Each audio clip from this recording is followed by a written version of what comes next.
Did you see me cussing in sign language? Doggone it.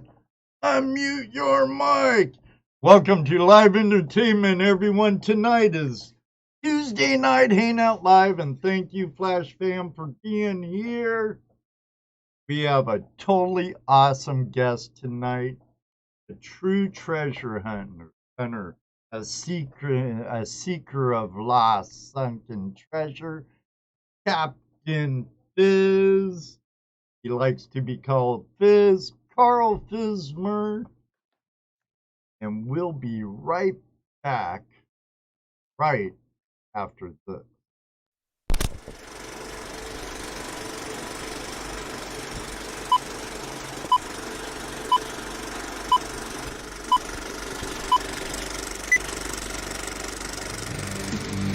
Hello, everybody, and welcome to another episode of Tuesday Night Hangout Live.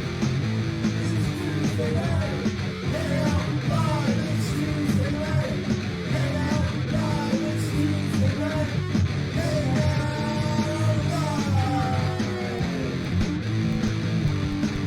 With your hosts, and Marvin, Toledo and Jess, and Dano.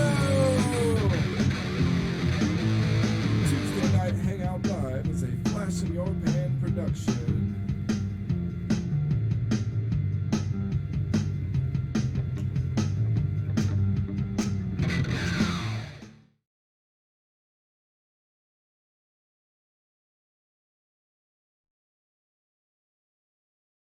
Oh, I need to bring up my picture. How you doing, Toledo Jess? I'm doing good. How about you? It's one of those nights. One of those nights. That was a sarcastic, how are you? Oh, it is what it is. Luckily, we have the best audience in the whole world in YouTube land. Yep, we just got, look at all the highs we're getting. Can't, Hey, dude, can't hear Jesse. can't hear me? How about, can you hear me now? Can you hear him now? Can you hear me now? Volume low. It should be pretty high now. Speak, Jesse. How's that? Oh, sorry. I'll blame that on the sound engineer. Come on, dude. Oh, what do you mean? Man, I gotta do this all over again. Oh. World's best moderator. What's up, Jaron? Well, Placer Chaser was number one tonight. Your sister is in the house. Oh, hey, sister. My sister Diane. Benzo Bonanza was second with Mr. Lodak, the world's greatest moderator. And third, the rest of you, well, hey, Joseph, want to keep warm, Maine's getting cold. Yeah, does he know where he's at? David Villa's here. Let's see who else. Nugget Brains here. Oh, Wayne. What's up, Wayne? And Colleen's here. Had a really nice talk with her.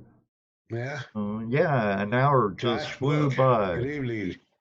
Really? That's always good. Yeah. Hey, Josh Book, how you doing? Brenda Holland, how are you tonight? Diamond Miner Ivans. Hello. And I look, saw my brother. How are you tonight? Hey, I'm doing pretty good. Good. Jesse Mendez. Did we get everybody? No, forgot my brother, James Van there's Cleef. James. How you doing, James? GoPro Unlimited. GoPro Unlimited. I was just baby house. girl mining, Bob Dip. Bob Dip. Mags here from across the pond. Kevin, Yukon Cornelius. Our guest tonight is Carl Fismer, aka Fizz, and we'll be getting him here really quick. You don't have much to talk about, do you, Joe? No, not really. Wow, thank you, Not a Great Gamer. No, not really. Didn't do nothing this weekend. What did I do this weekend? Thank you, Nag. Nothing. Just kind of Nothing? hung around the house. Me Piddled too. around the house. Me too. Oh, you sent us a sausage also. Cool. Jesse's volume still a little low. Well, All right. give me a sound check, Jesse. How about now? Test. I'm in the yellow, so I Okay, don't want so- you in the red. So Well, how's that? Any I'm better? glad you're good. Oh, you want to know about sausage? Ask our guy from bloody old England, Bloody sausage. and I'll get Captain Fizz unmuted. Well, thanks, Karen. I'm glad you can accept my low volume tonight. How you doing, Captain? I'm on that delay. You got me on YouTube. Well, you want to you want to mute YouTube. Yeah, it might be better if you just not watch it at all. We should have never brought that up. How do you do that? Just close the YouTube window and keep the Zoom up. And you want to pay complete attention to the Zoom and mute everything else, or you'll have a wicked delay and everything be delayed about 4 seconds or so. How we doing now? Can you hear me? Oh, we can hear you We fine. hear you fine. Okay, I can hear both of you guys right now. A couple minutes ago, I was on that delay somehow. Yeah, that was probably the YouTube that creates that delay. It was. Yep.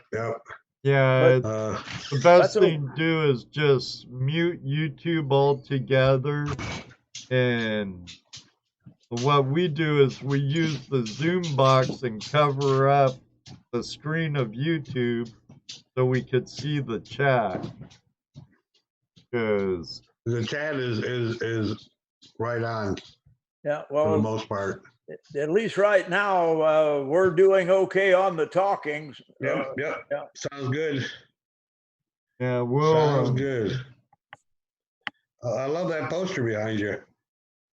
That's the TV show Treasure Divers. That was one of the advertisements for it. That was George Lansbury Productions, and I guess it was about 10 years ago. They came down to the Keys, and we filmed 6 pretty good episodes called Treasure Divers. It was only on the dish high def.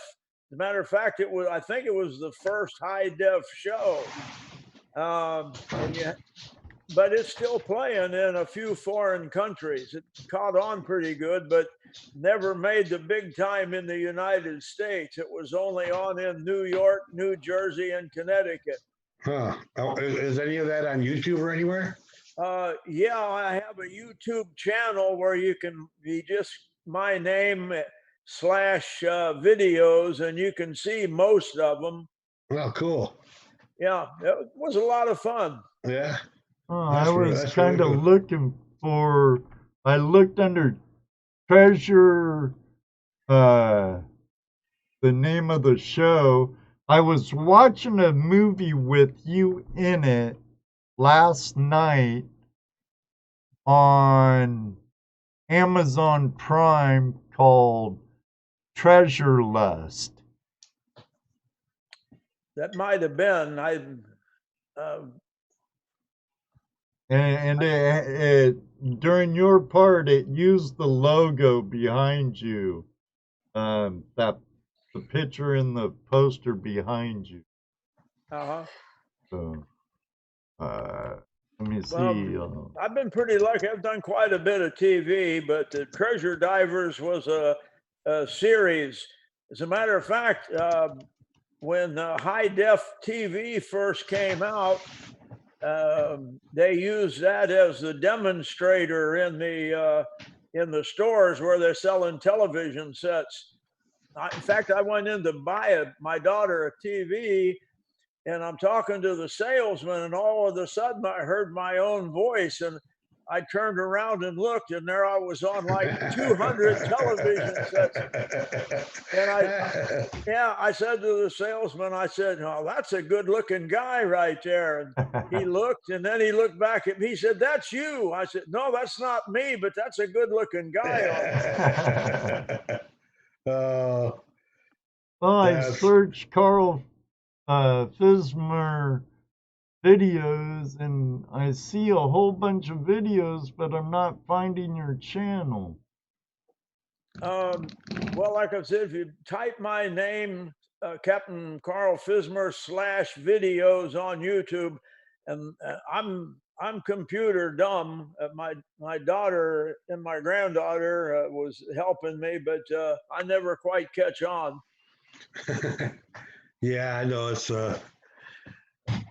difficult for some of us old guys. I come up with the Arizona Treasure Hunter. That was a long time ago.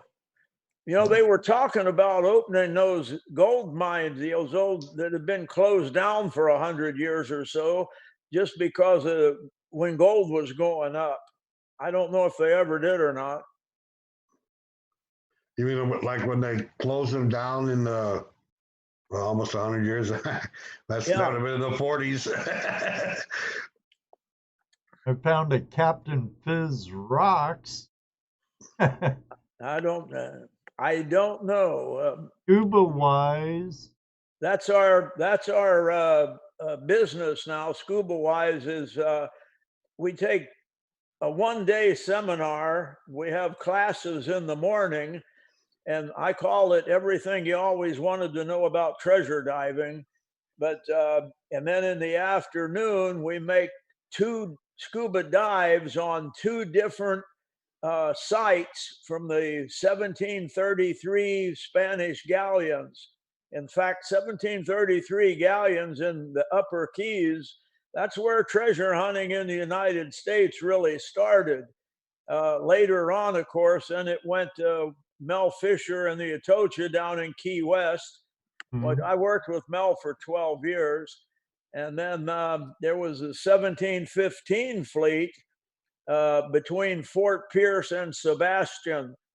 I just finished my 20th year on that, but they weren't consistent. My first year was in 1980, and my 20th year just ended about a month ago. So how many wrecks do you think are in that area? Well, there's thousands of them. The Spanish sailed treasure fleets every year, once a year, for more than 300 years. Oh, wow. Yeah, some of those fleets had over 100 ships in them. Wow. They lost somewhere between 5 and 6%, and that's what a lot of us are trying to pick up today. Now, I know in treasure hunting, in your lifestyle, just like our lifestyle, or detecting or whatever, any type of treasure hunting, that research plays a huge role in what you do. Do you search Spanish records or Vatican records or something like that?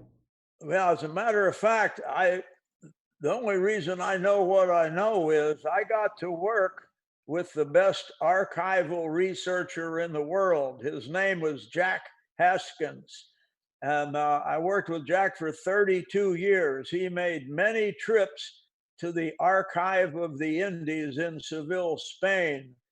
And Jack is responsible for more Spanish treasure recovery than anybody else, because if he didn't personally jump in and find the wreck for you, he supplied you the information that led you to the wreck.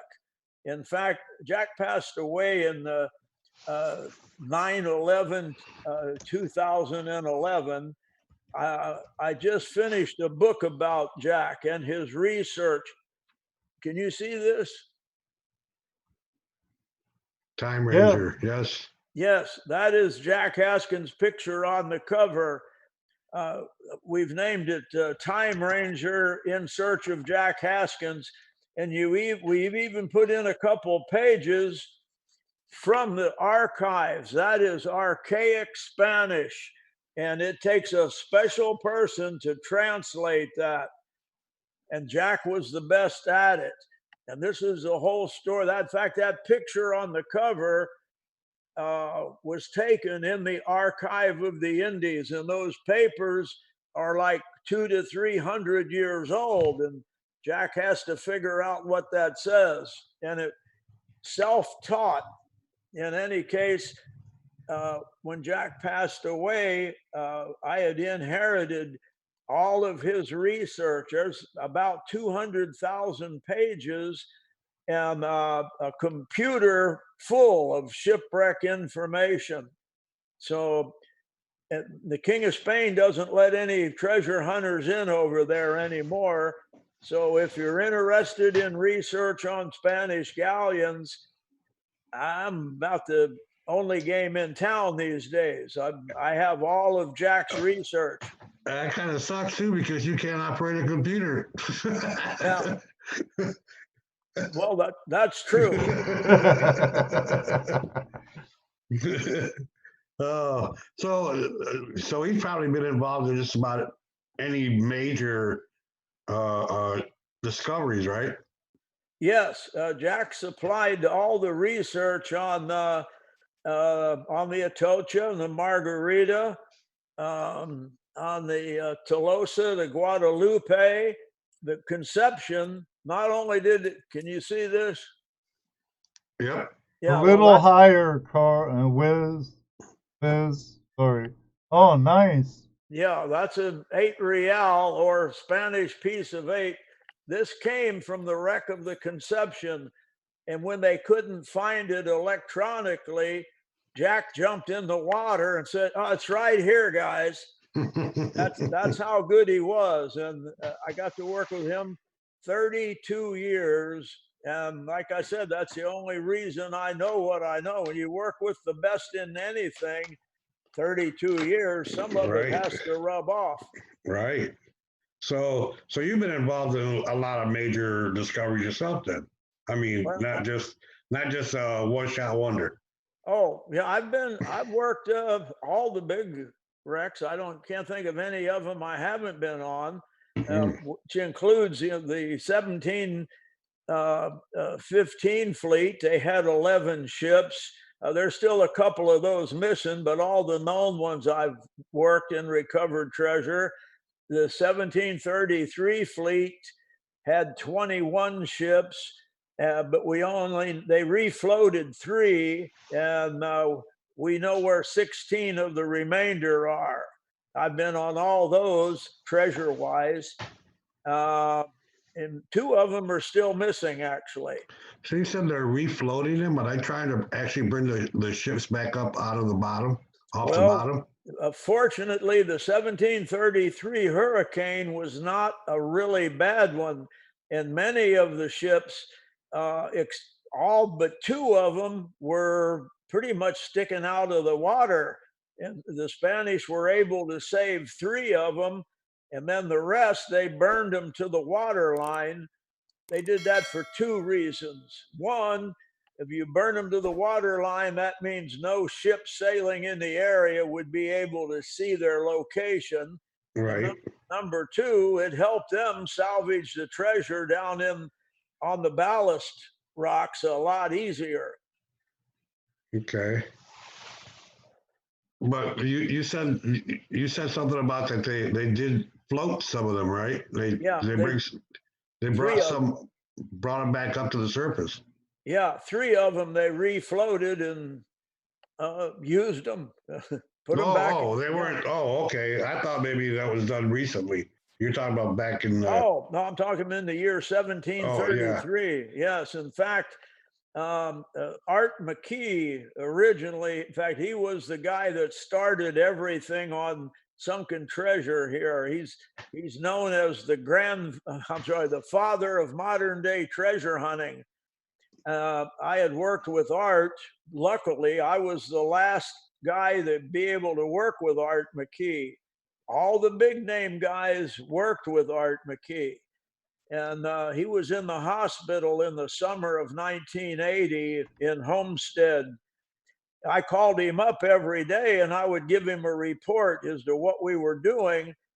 And the last time I talked to him, I said, Art, the Keys newspaper today says you're the father of modern day treasure hunting. And Art said, well, okay, as long as they don't call me the grandfather. I got a question from the chat room for you from Sure.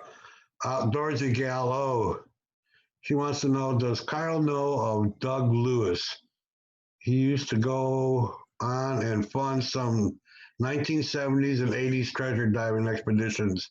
He is from my country and is a lawyer. He's from She's in I'm Canada. Canada. sorry. Doug Lewis. The name is familiar. If he was in Florida in the 70s, there's a good chance I'd run into him. Sounds like he was probably just a money man. I'm going to assume he was an admiralty attorney. Don't know. She just said she just said he used to go on and fund some 1970s and 80s treasure diving expeditions. Yeah, well, Florida had these three major fleets sank in Florida. 1733 was the first one that we found, and then the 1715 fleet up near Fort Pierce, and then the 1622 fleet at the Atocha and the Margarita. There was lots of treasure diving in the 70s and 80s. Well, I mean, I probably bumped into him, but I can't say that I remember him. so I imagine a lot of those operations, big and small, needed a lot of funding. So you would have a lot of people investing small amounts or large amounts. Yes, but that's here. Now, here to be perfectly honest, I don't use the word invest or investing or investors. Okay. That implies you're going to get something back for your money. Right. Yeah, I understand. I call them backers. And if Backers, there you go. And Yeah, that's like well, that's what they are. They're right. people that's willing to take a chance if they Right. think you've got a shot. And in at one time, one of the backers said to me, well, you found so much treasure, why do you need money from me? And I said, let me explain to you how that works. Mm-mm. Number one, the country you're working in these days claims at least 50% Wow. to give you permission that they get 50% of what you make, and then what you bring in. And then after that, well, the lawyers come in and they get their blood money. And then after that, the people who were dumb enough to give you money to go treasure hunting, then they get it. And then after that, it's me and the crew, and we did all the freaking work. So no, I've done better than most. I'm not rich, but I'm able to pay my bills and continue to march. I'm sure through the experiences you've had, that's a wealth all in itself right there. Your adventures, just Oh, absolutely. I've got 40, I think 46 years People ask me that a lot. And then, because people say, well, how long you been doing this? And they'll say, how much have you made? And the most popular question, though, is they say, what's the most dangerous thing you ever had to face? And I say, Congress.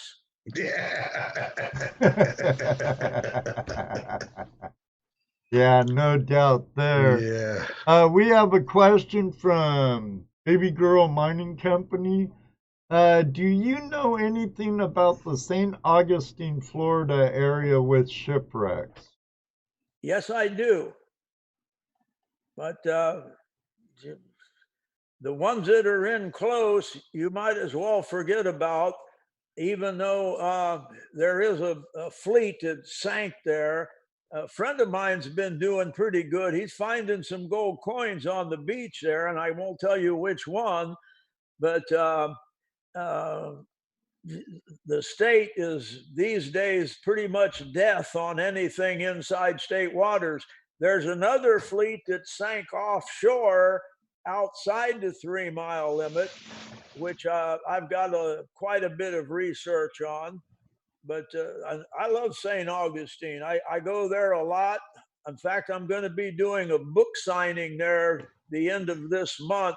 My new book I just showed you, Jack Haskins, came out, and the museum is going to do a big hoopla publicity thing on it. So if you're around St. Augustine on the 30th of this month, come on by. We have a little dirt digger in here, Emily, from the YouTube channel Little Dirt Diggers. She met you this year down in Florida at a Florida hunt. She says, "Hello, Captain." Hi, Emily. How you doing?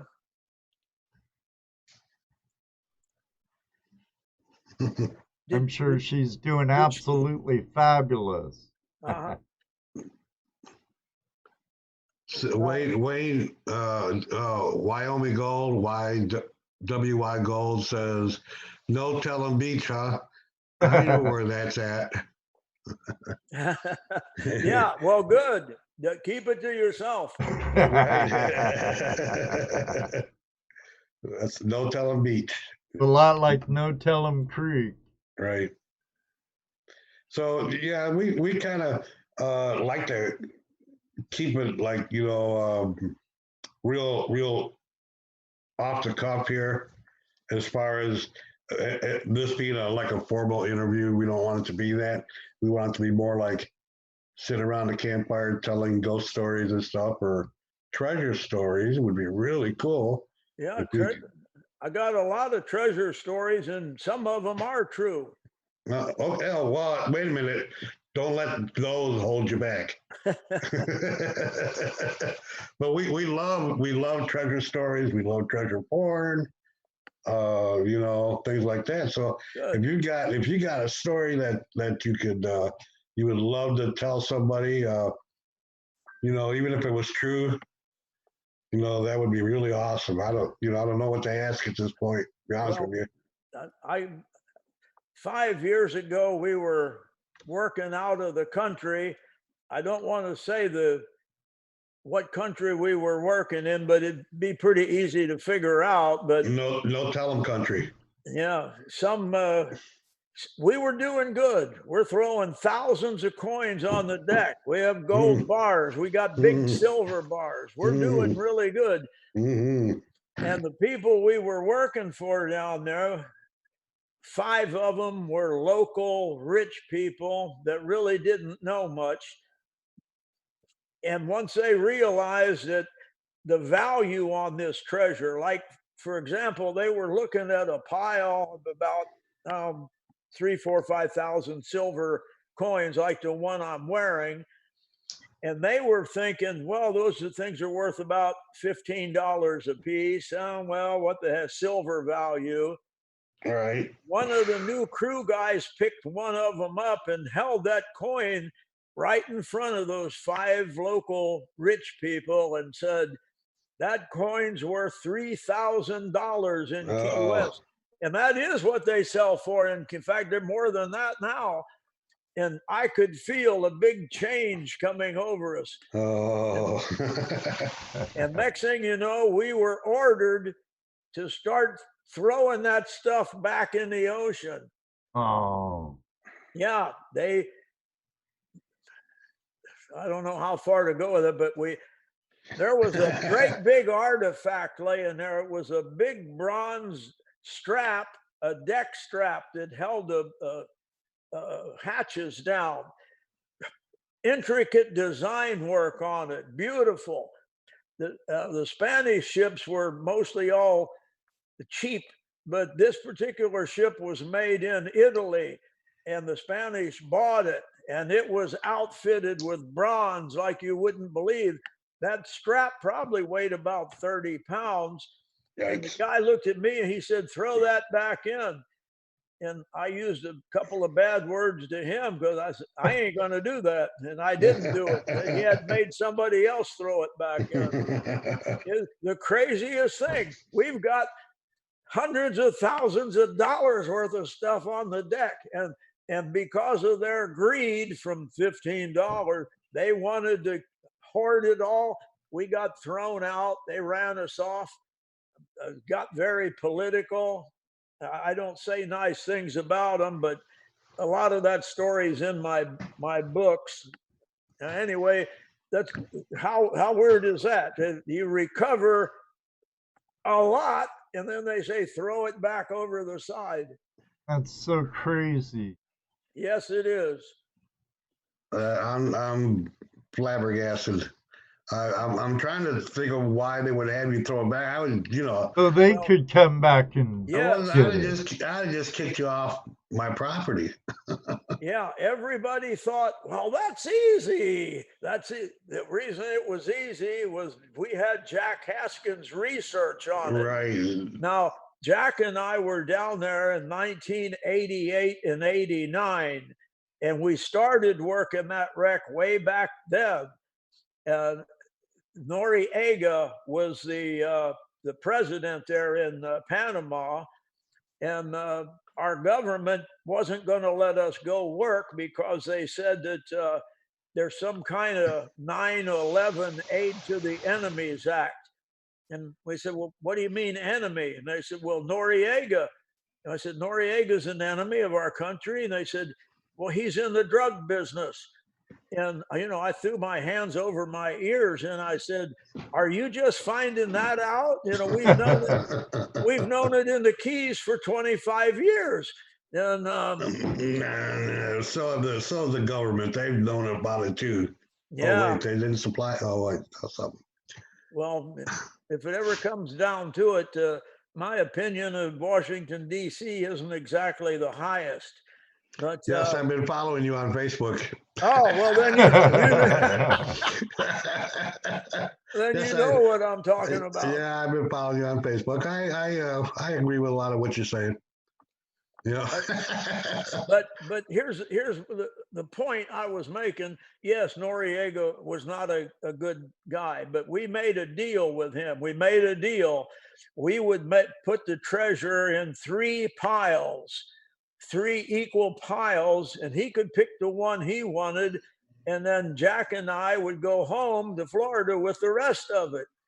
So, the people up here were saying, oh, they're going to kill you. Oh, those drug people are going to steal the treasure. Oh, you're going to die. You're going to die.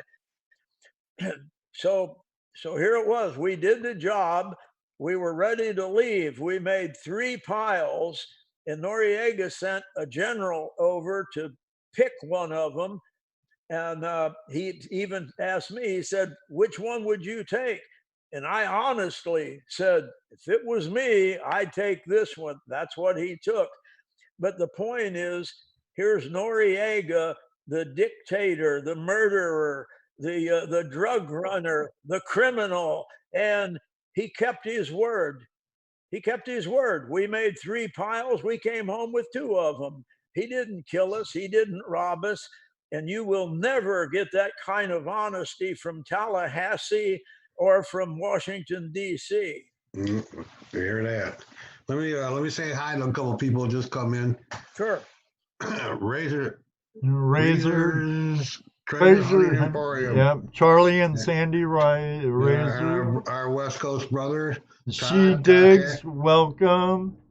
Top Cat's in the house. If you want, after the show, check out her channel. She has a 500 giveaway. But we do not endorse sub for sub here. If you like what she has, You feel go ahead and free. sub her. If Yeah, she's but a digger, that's why. she's in the right room. Yep, that's fine. I'll take it. Hi, Matthew. That's why that was blocked, She Digs.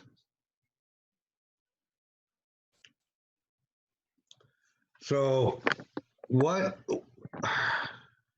again? Without getting political and stuff like that. Sometimes you just can't help it. Yeah, I know. That's one of the conversations that we have a lot on here and a few other places too, but about finding treasures like that. Now, I know that with the size of treasure that you go after, I mean, you almost have to get a lot of people involved into what you're doing. So it's kind of hard to keep that a secret because, like for me, if I were out here digging around and I found a big hoard of old gold coins, I probably wouldn't say anything to anybody. Yeah, you'd call me right away. Oh, absolutely. I've got your number. You know what I'm saying? It's just because I know it happens all the time. People find a couple jars of old gold coins and they go, "Oh, look what we found!" And the government comes and goes, "Oh, that's ours. Didn't you know that?" Or Lloyd's of London says, "Well, we had insurance that's on that." ours," and the government, "That's ours," and about 20,000 relatives you never knew you had. That's right. And what really sucks about that is because you have unscrupulous people like me who wouldn't tell anybody and would probably do something to make sure that never came to light. You lose history, and that kind of sucks. Well, it does. That's a big point, especially on things that are going on. If you've been following me, the bureaucrats are trying to put us out of business. Sure. But only the main reason is once we're gone and we're gone, then they are going to say, okay, we need to salvage these to save all the artifacts and everything. And they want the taxpayers now to start funding their treasure hunts. Right now, then they'll just steal it through taxation. Sure, absolutely. I mean, that same kind of game goes on out west with the Sierra Club and gold miners. Out in California, they're not allowed to dredge. Why aren't we allowed to dredge? Well, we don't want you to disturb the fish habitat. We don't want you to stir up the mercury. We don't want you to do this or do that. But they'll turn around and give the Sierra Club millions of dollars to go in and dredge mercury out of a lake. Yeah, and it's insufficient too. It's not the right type of dredge. It's a reclamation dredge for the most part. It isn't a gold dredge. Oh, and then all the other byproducts they keep too. However they have it set up, I don't really know, but they get to keep the gold. They get to keep the gold, the platinum, and anything else. That BLM is pretty much a lot of those guys out west. Well, we were talking about those mines in Arizona earlier, and that boy, I thought I had headaches, and I do. But some of the stories they tell about the BLM is almost unbelievable. But I believe them. Well, they're trying to take the land away, not take it away from us, but keep us off of it, so that and as you mentioned earlier, it all has to do with greed. They kick us off so they can come in and claim it themselves. Absolutely. either claim it or sell it. Yeah, well, why do you think all the park rangers have metal detectors? No, I thought they were looking for guns. Hey, BJ LaCroix, how are you tonight? HD No, Shovelhead. yeah, of course. That's why they're looking for gold deposits. Baby Girl Mining Company has a question. Says, what was your favorite piece that you've ever found? Favorite? Well, I can't, except for gold coins. I like religious artifacts, and I found some. Like that rosary you showed in That's the video? Yes, that's my favorite, and it's hand carved rosewood, inlaid with 22 karat gold, and right where the crossbars cross, there's two little slivers of wood inlaid in both of them. And those little slivers of wood are from the cross of a saint or a martyr from 2,000 years ago. Awesome. Yeah, and believe me, well, like when Saint Peter was crucified, he said he didn't deserve to die like Christ, so crucify him upside down, which they did. And after he was dead, they let the faithful people cut his cross up into little pieces and distribute it to the crowd. I'm not saying what I've got from St. Peter, but it's one of them back in those times. And another thing, big logs, big pieces of timber there in the Middle Eastern countries are extremely scarce. They don't have jungles and woods and forests. Right. And they reuse those crosses.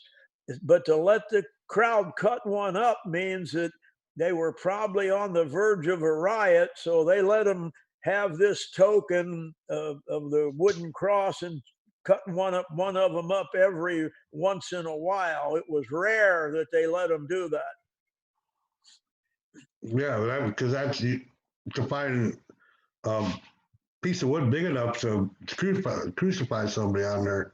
Yeah, especially in the Middle East. Right. There ain't none. There ain't none. You gotta reuse them. So what was it like to hang out with Mel Fisher? It was a lot of fun. Yeah. There's a picture. It's in my book, but it's popular in the Keys. Jack Haskins and I are leaning over Mel's desk, and Mel's got his finger on the chart. And I captioned that everybody thinks that Mel's telling us where the wrecks are, but he's really pointing out every bar in Key West. I think we were in them too. You've been Yeah, we were in them. Hey, there's another new guy. What's up, other Ed?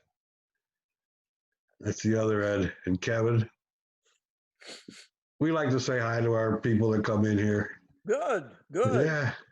They're all saying hi to you too, by the way. Yeah, well, I enjoy it. You've got people, everybody is interested in treasure somewhat, but the ones that are in it enough to join a club, get a metal detector, go out. Right. It's just a good thing. I have talked probably to every club here in the state of Florida. And I go to their functions. They have like hunts, and I go to those. There's a big one in Texas every year. There's a lot of treasure hunters in Texas, and they have a big show once a year. I attended it, I guess, for 20 straight years, and I just now started going back. So is that what your plans are? Just to travel around and hang out at different clubs and go to different shows? I only do that in there's not really an off season, but summer is best for treasure diving. I'm in Tampa right now, and we found some pieces of a wreck here in the Gulf of Mexico. And the good news is it's outside state waters. In fact, That's the best news I could tell you about any shipwreck. Not in state waters. So you're still yeah. Yeah, so you're still hot and heavy into your treasure hunting, and you haven't slowed down yet at all. I don't think I have. It might be possible, but nobody's noticed it. No one's complained yet, huh? No. Well, that's really cool. I mean, that's um, I can't even imagine, diving like that out there. And I mean, I remember when I was down in the Keys, I did some snorkeling off the beach, and that was fun. Sure, it was. But it was fun. But I never seen a huge monstrous grouper before, and I ran into one face to face, and he started kind of following me as I was backing up, and they're huge. Yeah, they wanted you to feed them. Well, I didn't have anything. I wasn't out there to feed fish or feed fish food. Yeah, I know exactly the fish you're talking about. They're hundreds of pounds. Yeah. And they gave them a new name. They called them Goliath grouper. No. The old, and well, just out of respect, I won't say the old name, but it's a religious thing, and I have friends that are participating in that religion, and they told me they don't feel insulted that there's a fish named what it used to be named. It was some politician thought, oh, we can't insult those people. We have to call them a Goliath grouper. It's one of the most stupidest things I've encountered in my business here. Someone's wondering if you had anything to do with the movie Fool's Gold. My diving buddy Brad Williamson did. If you look at the Scuba Wise, and it's spelled Wize. Look at that on Facebook, or it's a website. Brad Williamson was the technical advisor for Fool's Gold, which in that movie they used the J.W. Fisher Pulsate X, which is my favorite choice of metal detectors. But and that's another thing people ask me, what's the best metal detector? And I say, they're all got something going for them, or they would not be in business.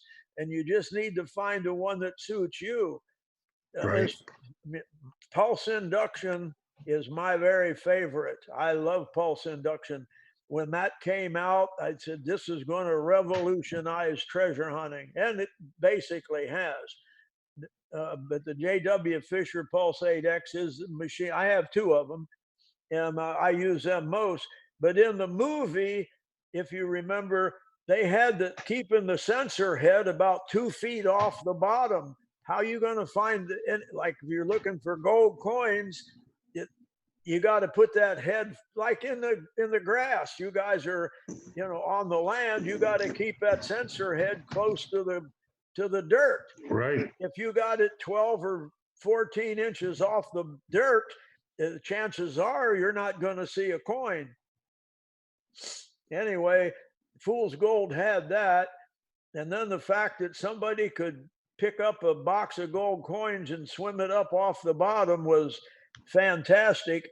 But the most thing I laughed about in that movie, the opening scene was a mountain, and it said Key West. I was ready to. It was it. I said, "That's it. I don't want to watch any more of this." Yeah, Key West with the mountain in the background. Okay. Yeah. Who thought of that? Yeah, that's funny. So, is all your treasure hunting in the ocean, in the water? I mean, do you go elsewhere? Well, I have done some land stuff, poking around in the. There's a lot of Indian mounds down here, and I have looked at some of those. I've never taken anything, but if I'd have found some Spanish coins, I would have. they're very funny about. A lot of them have been dug completely up. That's a shame. Yeah, and I've been to. I've read up a lot on land sites here. I've been to a few of them, but have never had any luck. Oh, there's a. Let me give a shout out. I have my foster brother and my foster sister in the room tonight. It's the first time my sister has joined us. She actually lives in Florida now. Hi, Kim. How are you, sis? Love you. Miss you. You should have been at Mom's 88th birthday, young lady. Is that Kim Bristol? Yes. Hello, Yes. Kim. Where's she live in Florida? I'm not sure. I think by the on the Gulf side near Hollywood. I could be wrong. Hollywood's on the ocean side. Oh, okay. See, I'm way off. It might be the Tampa area or. She says she's near St. Augustine. Oh, she's in St. Augustine? Lives near it. Near it? Flagler? Yeah, that's great. I love that. I love St. Augustine. I go there a lot. Well, that's my favorite town I've been to in Florida. Yeah, I'll be at the museum there November 30th with a book signing. There you go. Cool. There you go. Rogers Treasure Hunting Emporium says he'd like you to adopt him.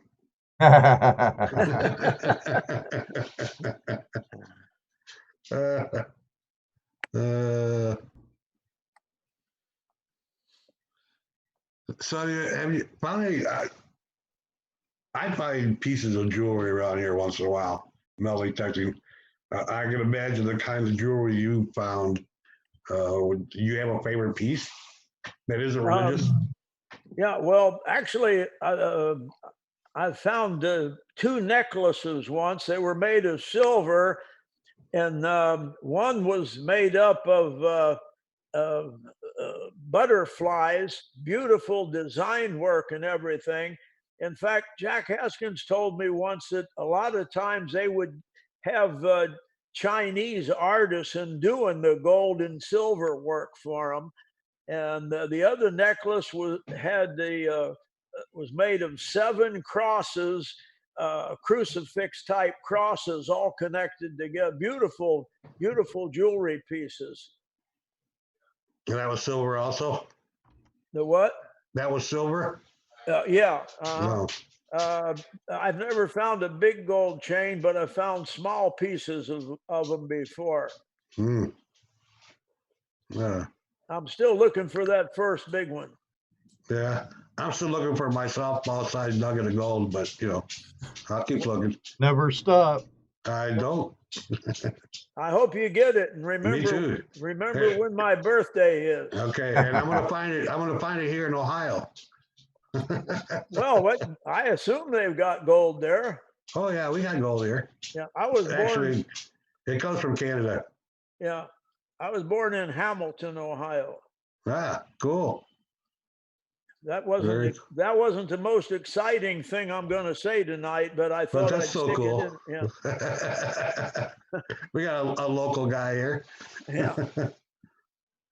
Right on. Yeah, absolutely.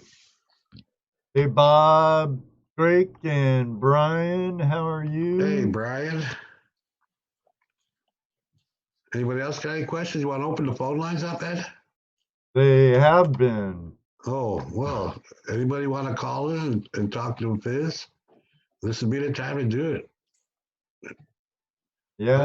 I saw Ert in the room earlier. Is he still here? Oh, he better be. That guy should be our #1 fan. He's never gonna live it down. Right. Did you say hi to Nebo? Nebo's in the house. Yeah, okay. In the chat. Hi, Nebo. Yeah. Hey, admonish the metal. How you doing, Stan? Welcome. Has Captain Carl done any Great Lake hunts before? No, I haven't. I've seen a couple of the Great Lakes, including Superior, which is gigantic. But I just have some type of aversion to cold water. I can't stand it, and of course the Great Lakes have very, very strict laws, which Right. I couldn't do anything anyway. But my hat's off to those guys that dive up there. The good news about the freshwater is artifacts uh, are not in much danger like in salt water.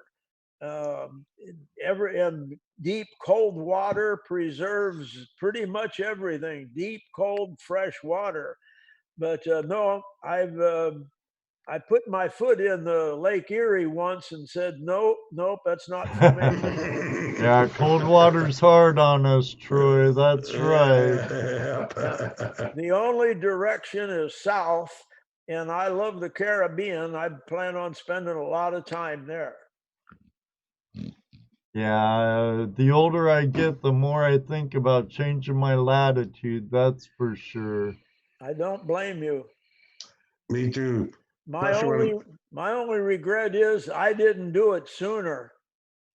yeah, absolutely true about Yeah. that. But you're in Florida now, so I mean, Yes. I'm still up here in Ohio getting ready for winter.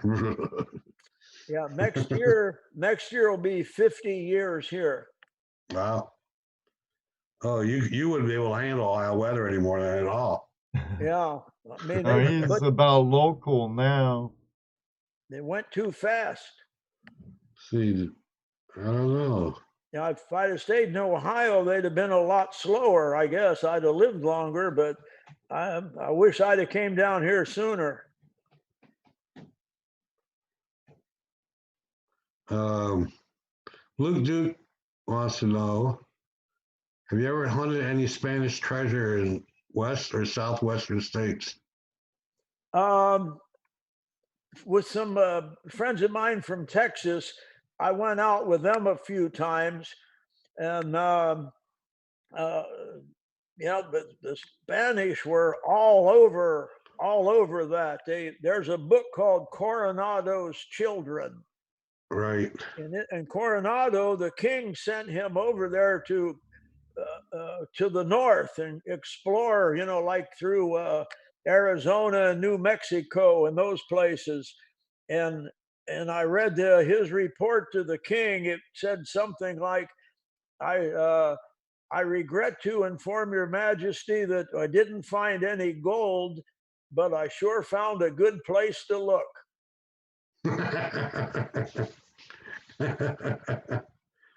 I'm sending you a message on Skype or on Zoom from Bob Drake, Jesse. Oh, okay. Oh well, I have it right here. Fizz, do you know anything about Black Sam? Bellamy treasure buried in Natchez, Maine, right before the sank the Wida. Oh, the widow. Wida? Yeah, quite a bit. The widow was it was Bellamy, I believe his name was, and he was a pirate, but only for a short time. I think less than 2 years. But he came to Florida and raided the Spanish salvage camps, and then he went up to Massachusetts and sank. And a guy named Barry Clifford found it some years back. I know Barry. I did a photo shoot with him up in New York once, and uh, he's got a museum going up there somewhere too. But yeah, the widow was a pirate ship, and I think his name was Bellamy, if I'm not mistaken.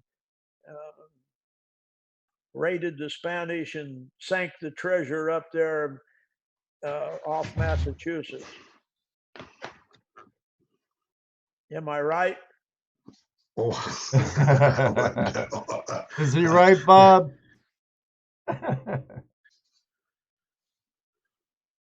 Troy Johnson says sounds correct. Thank you. Yartsmouth, Mass is the museum. Charlie Reiser says he's really into history, so. Hey, Keithy. Bellamy had a fort in Matches, however you pronounce it, supposedly buried there. Well, I had heard that everything sank on the ship.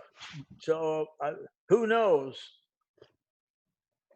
And that's probably the hardest part, is trying to figure out what's real and what's been part of that post office chain. Yeah. You know, because the stories start off as part of it being true, and then everything that gets added on as the story is retold kind of has a tendency to throw everything off. So you got to try to figure out what's true and what's not. That to me sounds like the hardest part of the research. That's right, which was good for me working with Jack, because all of our research was right out of the archives. But when the stories get going and everybody hears one and repeats it, right, everybody embellishes it just a little bit. Our friend Chrissy Outdoorsy Gallo and a couple others have requested more treasure porn. Do you have any more tokens of your finds in reach? Are you talking to me? Yes, sir. Yeah. Oh. Did I hear that right? I don't know what you hear. I thought it was a family show. We like gold porn and treasure porn. Oh. If finds of any kind, Rings relics, things, bottles, right. anything. If rings and things. Rings and things and everything. If it's treasure, we call it porn. From gold, silver to marbles, you name it. If it's treasure. Cookie jars. Oh, I'm reading that too. One guy said only pull tabs defined in Massachusetts. Oh, yeah. Well, I'll tell you what. That's Brian, American Gold Prospectors.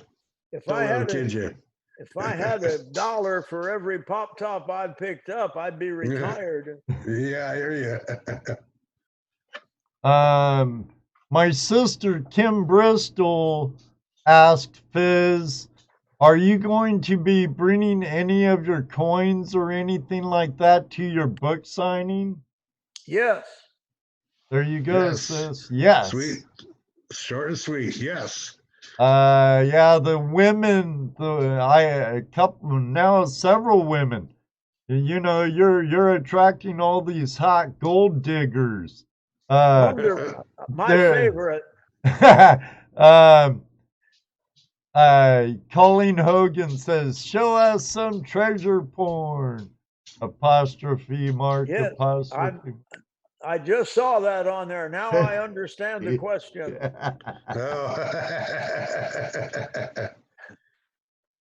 Yeah, we all like seeing booty, Captain.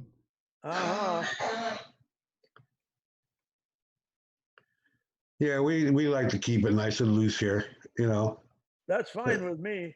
Like I was saying earlier, we don't want it to be a straight up interview show, more like hanging out the campfire, and shoot the shit or beat the stuff. Yeah. You mean like in Blazing Saddles? Yeah. What? I noticed you got a bunch of bottles on your wall. What are those from? Oh, I just pick them up here and there. I've got cases of them in the nothing, garage. Nothing special? Well, some of them are original Bass ale bottles, 1800s. They're from a wreck over in Bimini in the Bahamas. And that was fun. I had a telemarketing show. I sold a lot of those on telemarketing. Oh, that's cool. Yeah.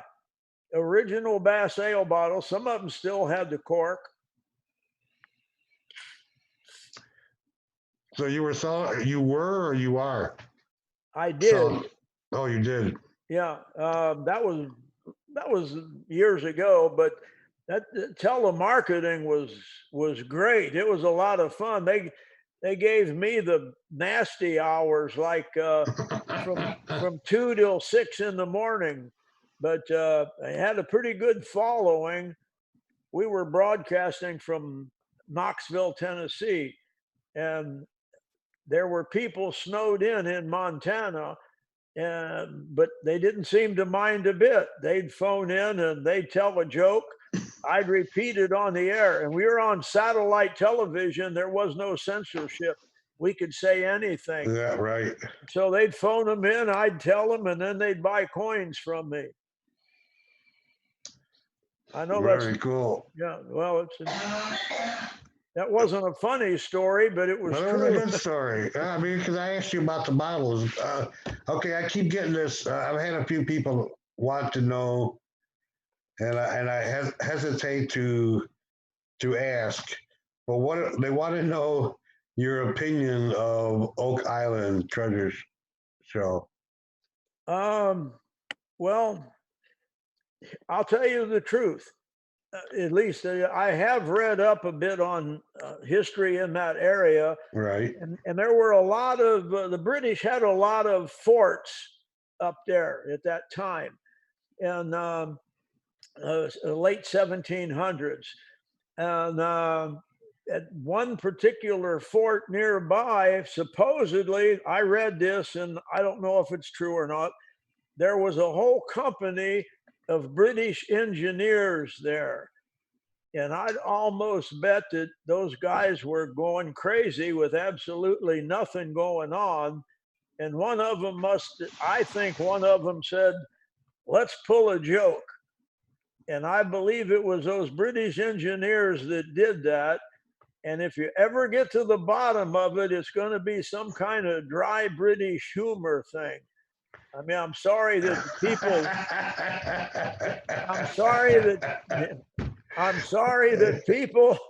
have died for that, but it's as near as I could figure out to how that stuff got there. Anyway, that's just my opinion. It seems to be a cruel practical joke, huh? Yes, it does. And I think if they ever get to the bottom, that's what it's going to be, dry British humor. Is Nag still in the room? Nag, is that the kind of joke you guys would pull? I don't know. He was in here earlier. Yeah, I saw him earlier. He's a London man. Is that a joke you pull, Nag? American Gold Prospector says a box of pull tabs is in the bottom of the Oak Island. Oh, Mr. Lodak says no, he's live streaming now. Oh. That wouldn't be funny. That would make me mad. A box of pull tabs at the bottom, Brian. That's funny. That makes me pissed too. Yeah. It's like a bad dream, isn't it? Yeah. You know. But that would be kind of a really terrible joke. Yeah. I've dug up 2 chests on Spanish galleons, and the metal detector's going crazy, and I'm fanning with my hand, and you see the top of it, and you know what the top of that chest is, and you thinking, this is it, and after God knows how many days of just digging on that one spot, and then once you get it out and you get the lid off, and both of those 2 that I found, and I found them hundreds of miles apart, were filled with males. Well, they had to store the nails somewhere, didn't they? They don't want to leave them loose, laying around all over the place. Yeah, they did. So next one I find, I won't get too excited. All right, at least See, after you you would open it, think right? they'd be in a drum, like how railroad spikes come in those little wooden drums. Yeah, well, they weren't. They were in a regular looking treasure chest box. Oh yeah, booty. Oh man. Ooh, I've been nailed again. I get the point. Yeah. I don't have my sound effects out tonight. Always nails. That's right, Keith. We have Charlie Reiser in our waiting room. Cool. Let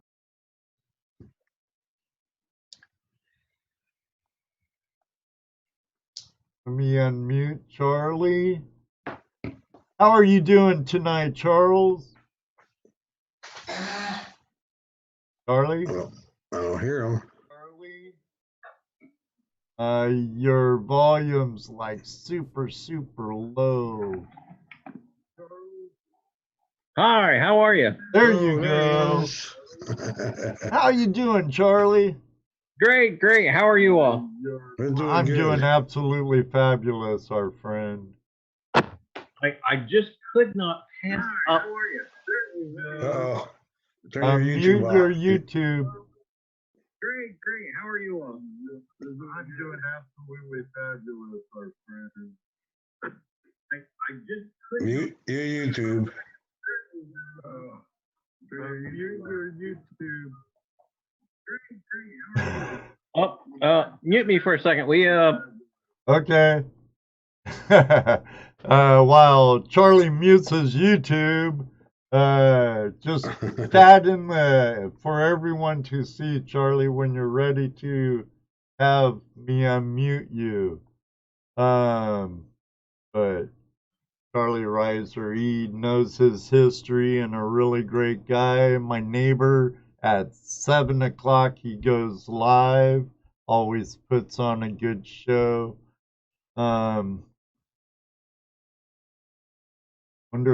Okay, now, Michael Busy Bee Detecting asks, Captain Fizz, what was your cooking?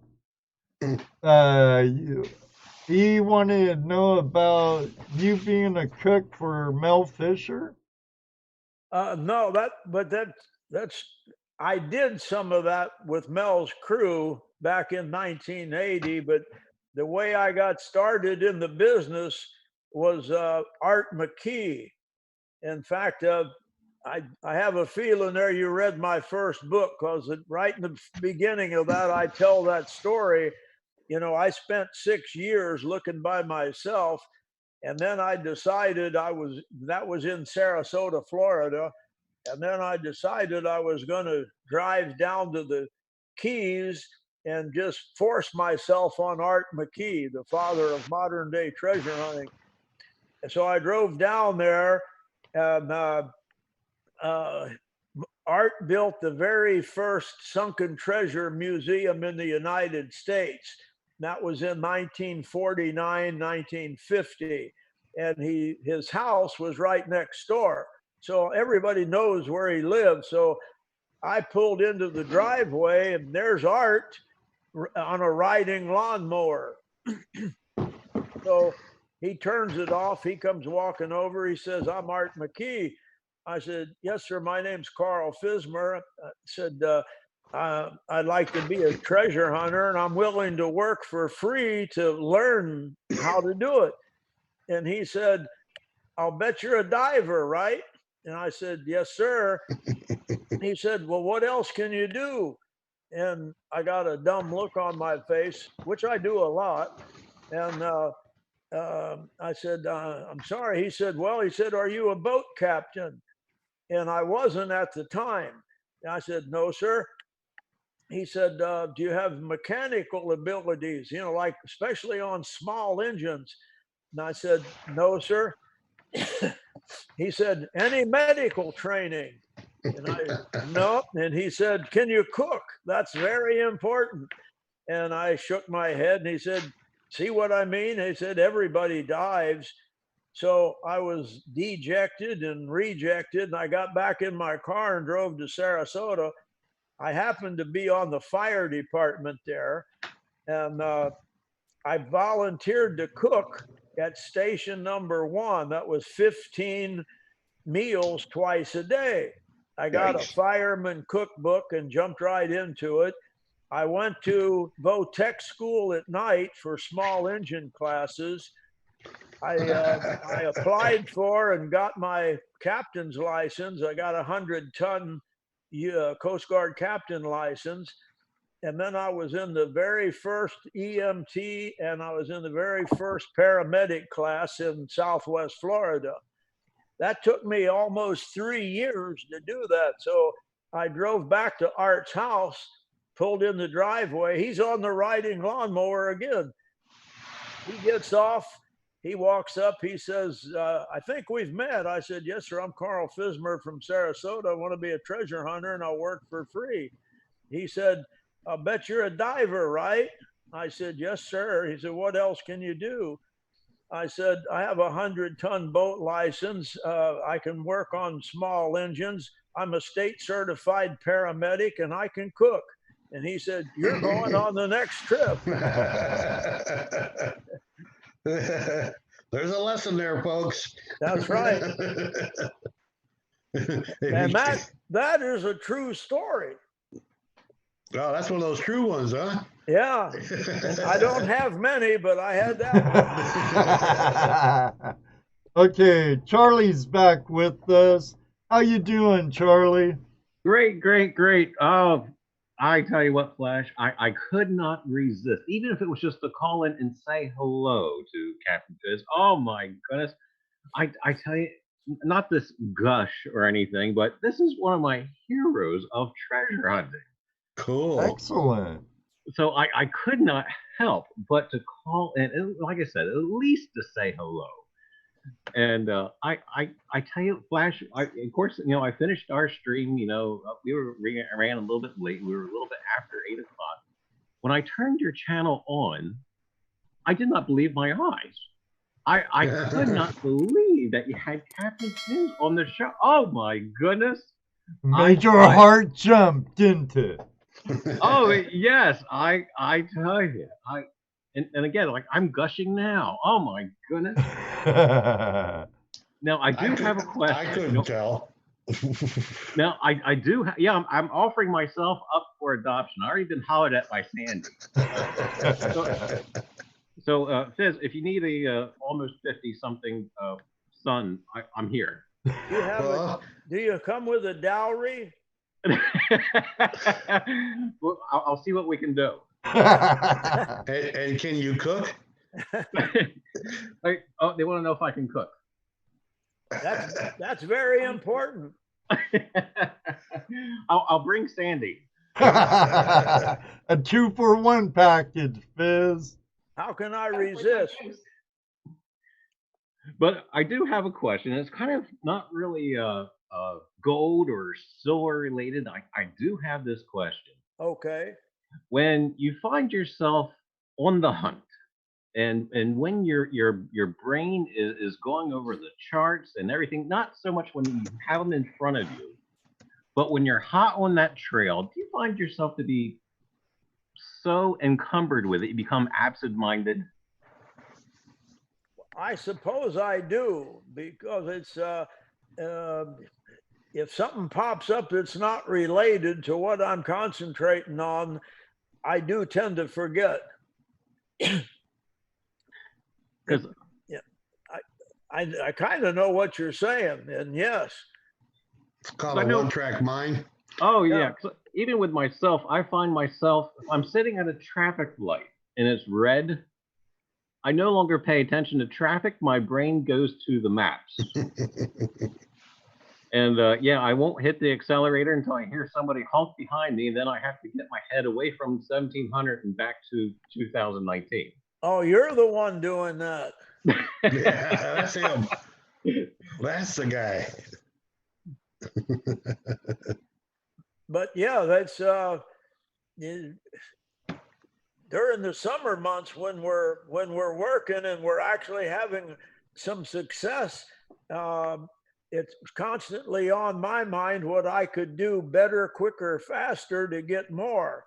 But once you're in a producing area, time, especially on the 1715 fleet, because the winter months over there are mostly really bad. And not they don't, they have a few good days, but mostly it doesn't pay you to stay there like in the summer. And if we're doing anything, I would get the charts out and I'll look at them in the GPS numbers, especially that you start plotting them out, and then you have maybe 2 or 3 GPS numbers that spread out a bit. Well, then you're going to want to get in between those two. I was doing that this summer. Absolutely phenomenal. And like I tell you, Captain Fisk, you are definitely one of my treasure hunting heroes. Oh, thanks. And I won't hang on too long. I'll give somebody else a chance to call in. But oh my goodness, this live stream is not even finished yet, and this is my absolute favorite live stream currently on this machine. Oh, Flash, you have completely outdone yourself with this guest. Thank you very much, Charlie. Thank you. Means a lot coming from you, my friend. I'll tell you what, Fizz, there's been a lot of that type of sentiment in the chat room. Oh yeah, here's one really close. Here's one, another one from Michael Busy Bee Detecting. I can cook. I'm a boat mechanic and engineer in the U.S. Navy. I just want to go out treasure hunting with you, Captain Carl Fizz. Well, thank you for calling in, Charlie. Yeah, thanks. Mechanical is very important. I'm not kidding. I wish now I'd have went a lot further than just small engine stuff, because it's almost a constant problem. Yes, it is, even for us. Even our little engines and stuff that we use. Oh, I see that. Go ahead. Yeah, they're a constant problem all the time. Yeah, well, that was Michael. I see that now on my screen here. Boat mechanic, engineer in the Navy. Hey, that Navy gives a lot of good training.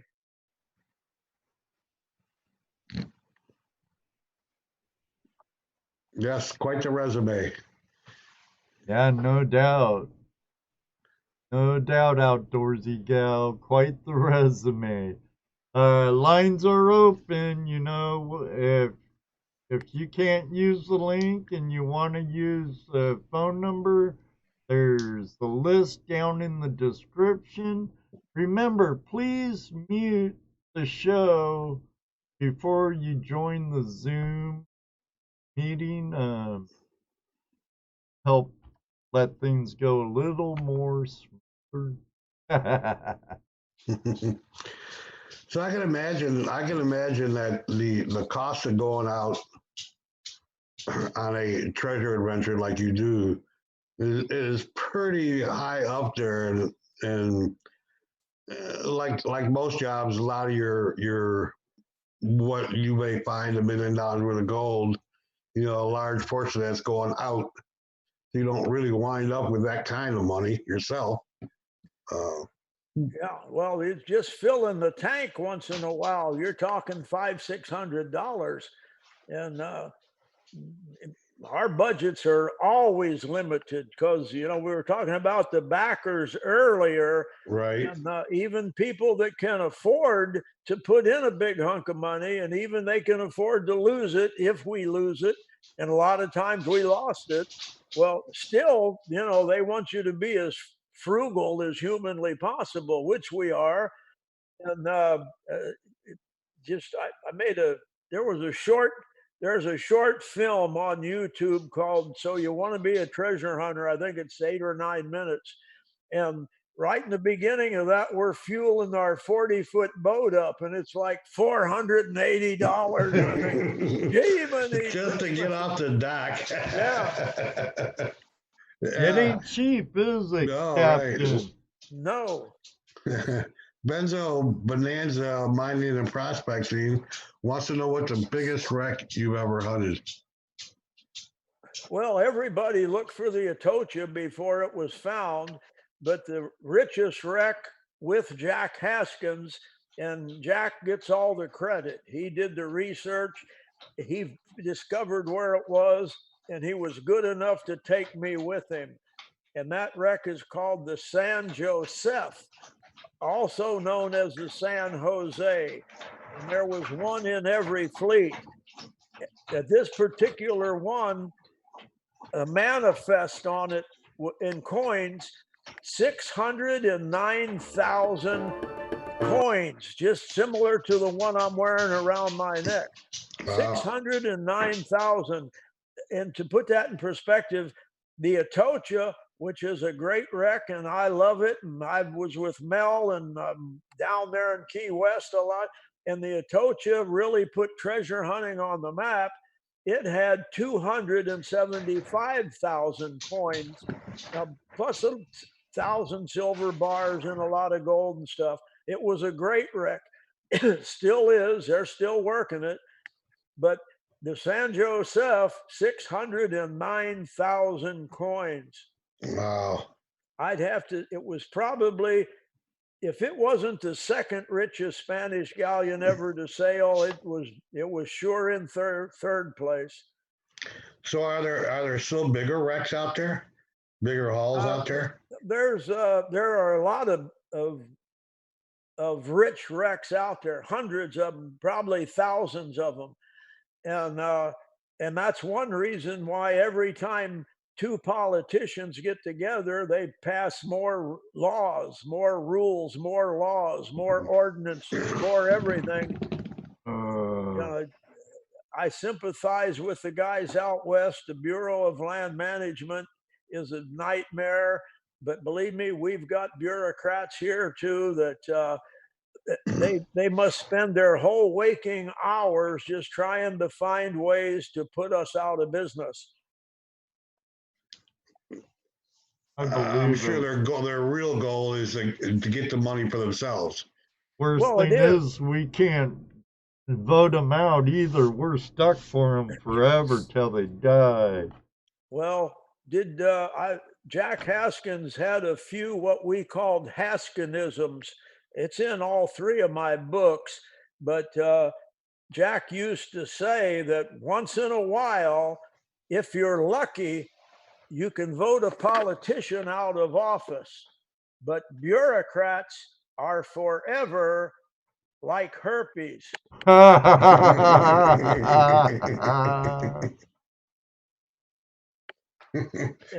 hello, Adam. Adam says, always be yourself unless you can be a pirate.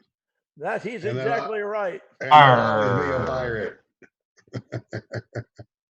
That's California Gold Rush there. Some lady whose last name was Holland had a thing on there asking about Yankee gold. I assume Civil War vintage here in Florida. Correct.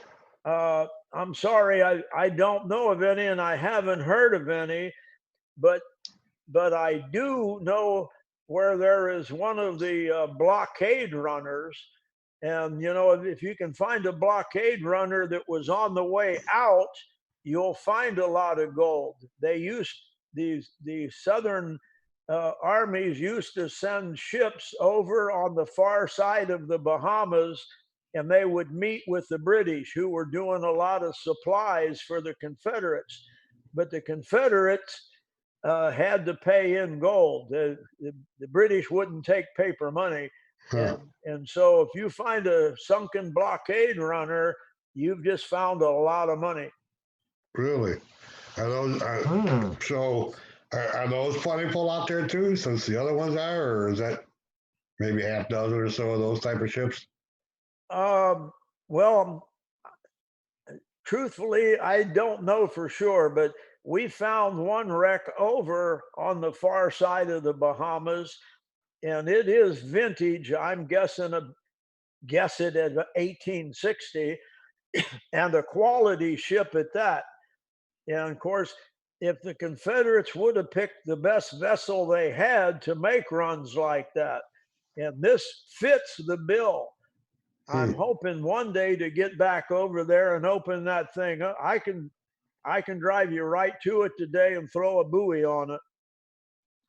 And that's another thing too. I think a lot of people don't realize is the amount of time involved from when you actually discover a ship. I mean, the time involved just to discover it. And then once you discover it, you have short windows that you can go in and do any kind of exploration or digging up or anything like that. So you're talking about years. Yes, you are. And getting permissions, and that's a whole nother thing. Even on the offshore reefs, like the Conception, the coin I'm wearing, it's on an offshore reef called Silver Shoals. The closest point of land is 75 miles.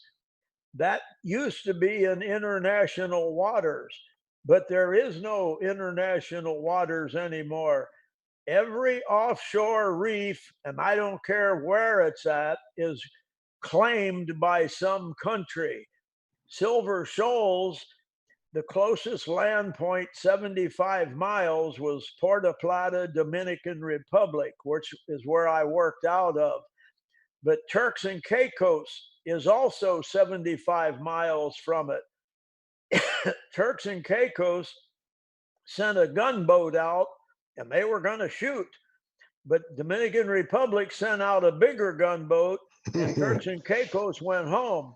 So if you want to go on, and there's maybe hundreds of wrecks just on Silver Shoals. There's at least, we know where 30 some of them are, and we didn't look but on a small part of it. But but you can't go there now without permission from the Dominican Republic. They didn't own it, but they say they do, and they've got the guns. It used to be we were allowed to carry guns on our, no more. That was another thing. You guys can't have no guns on board. Even though 2 times I've been chased by bad people, and the only thing that saved us was the fact that we had pump action 12 gauges. Now they don't want no guns on your boat. So we would be a sitting duck out there. It's all going against free enterprise. It's all going against the individual person. It's all about the government greed. Yeah. Okay, we got some more questions here for you too. Let's see. Did you do any work on the wreck of the Impossible? I saw that film. Okay. It almost fooled me. I got to tell you something. It was amazing to sit there, and that was like a big dream. And I sat there and watched that whole thing right up until I saw Mickey Mouse right there at the end. And I thought, oh, man. Oh, I missed that one. What was the name of the movie? It's on, I don't know if it's Netflix. I think it's on Netflix. Yeah. And I think that was the title, Wreck of the Impossible or something. Yeah. But it well done, I got to say, and it scared me there for a while because it's if you could invent the wreck you wanted, you couldn't beat that one. That was a perfect wreck, huh? Yeah, right up until Mickey Mouse showed up. Let me say hello to a couple of people here. Taz G, Gold Prospecting. How are you tonight? I have a question of my own. I thought of this a little while back. You know how water levels have risen since ancient times, and there used to be a lot of cities, they were always close to the coastline that are now underwater. Have you come across sunken cities while you've been on your explorations?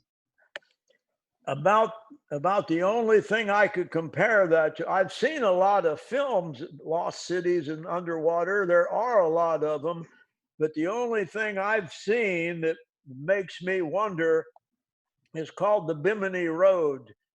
I don't know if you've heard of it or not, but Yeah.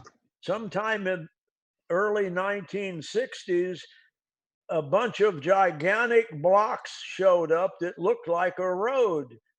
And Edgar Casey said that was part of Atlantis. I think he said that, but I don't know if it was or not. But when we were filming Treasure Divers, episode 6, the last Treasure Diver show we made was called Treasures of Bimini.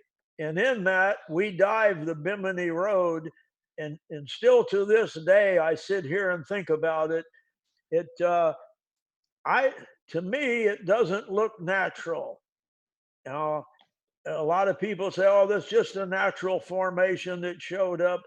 But if those things have really been laying there for more than 25,000 years, some of them are busted, but it it looks to me like those things were laid in there with a purpose. Right. They look like pavers to me.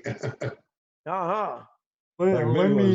Let me interject here for a second. Hello, Aaron from GTO Vlogs. Everybody, there's still Flash in Your Pan, Flash Fam Special Volcanic Desert Gold Pay Dirt available at gtovlogs.com/store. Check out Aaron's stuff and Hey, channel. No, Brian, quit your counting, buddy. No guessing letters. No guessing numbers or letters, please. Or numbers, yeah. Don't! Come on, lines are still open, people.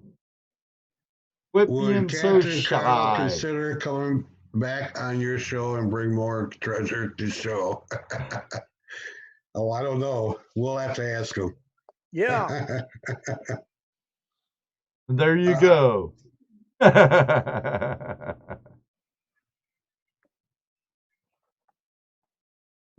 So she also says, I read a lot of Edgar Casey, and yes, he thinks it was Atlantis. Yeah, well, they don't look natural to me, is about the best opinion I can come up with. And there were ancient people here thousands of years ago. And why wouldn't they put a big road in somewhere? Especially if it was, below sea level at that time when they did it. Hey, grumpy vlogger. I've seen a few different shows on the Bimini Road, and it just seems like it's not natural. It seems man-made to me too, but I've never been there, so I really can't say for sure. I have a theory about Atlantis. I think it's in Eastern Africa or Western Africa. It sure looks right. But, that's me, my personal opinion. Hey, I've got one of those too.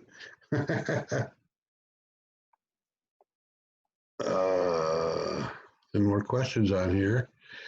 So, our lines are still open if everybody wants to come in and say hi. Captain Fizz. Well, I'll sure say hi to everybody. Hey, Mickey. Brian from American Gold Prospector wants to know if you drink rum, Captain. A lot. A lot. There you go. I certainly do. I normally have a drink sitting here with me, but I'm mostly on the radio. I didn't know we were actually going to be seeing each other here. Oh yeah, this is audio and video. Yes, sir. Yeah, this is high tech stuff. Yeah.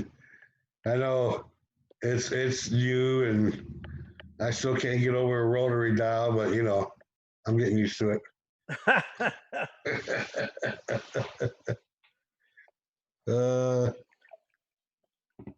Okay, Mr. Lodak. Kim, repost your question. I might have missed it. I missed it. Hey, Terry Carter, Terry Carter. digologist. Mr. Lodak says, Carl said he has lots of treasure stories. Let's play a game. Have him tell a story, and we will guess if it's true or not. Are you willing to play a game, Captain? Well, I'll try it. All right. Give me 1 second. I'm going to grab a prop and hold it up. Okay. Right. In the meantime, we'll say hello, digologist. How are you tonight? Digologist, Terry Yes. Carter, great seeing Terry you. Carter. Your Terry, channel's... you need to interview this dude. Okay. Oh, yeah. I brought my coin book. All right. Okay. Pop him up front. Pop him up front, Ed. He is up front. Oh, well, I can't see him. Oh. All right. I'm ready. All right. Tell me if you can see this.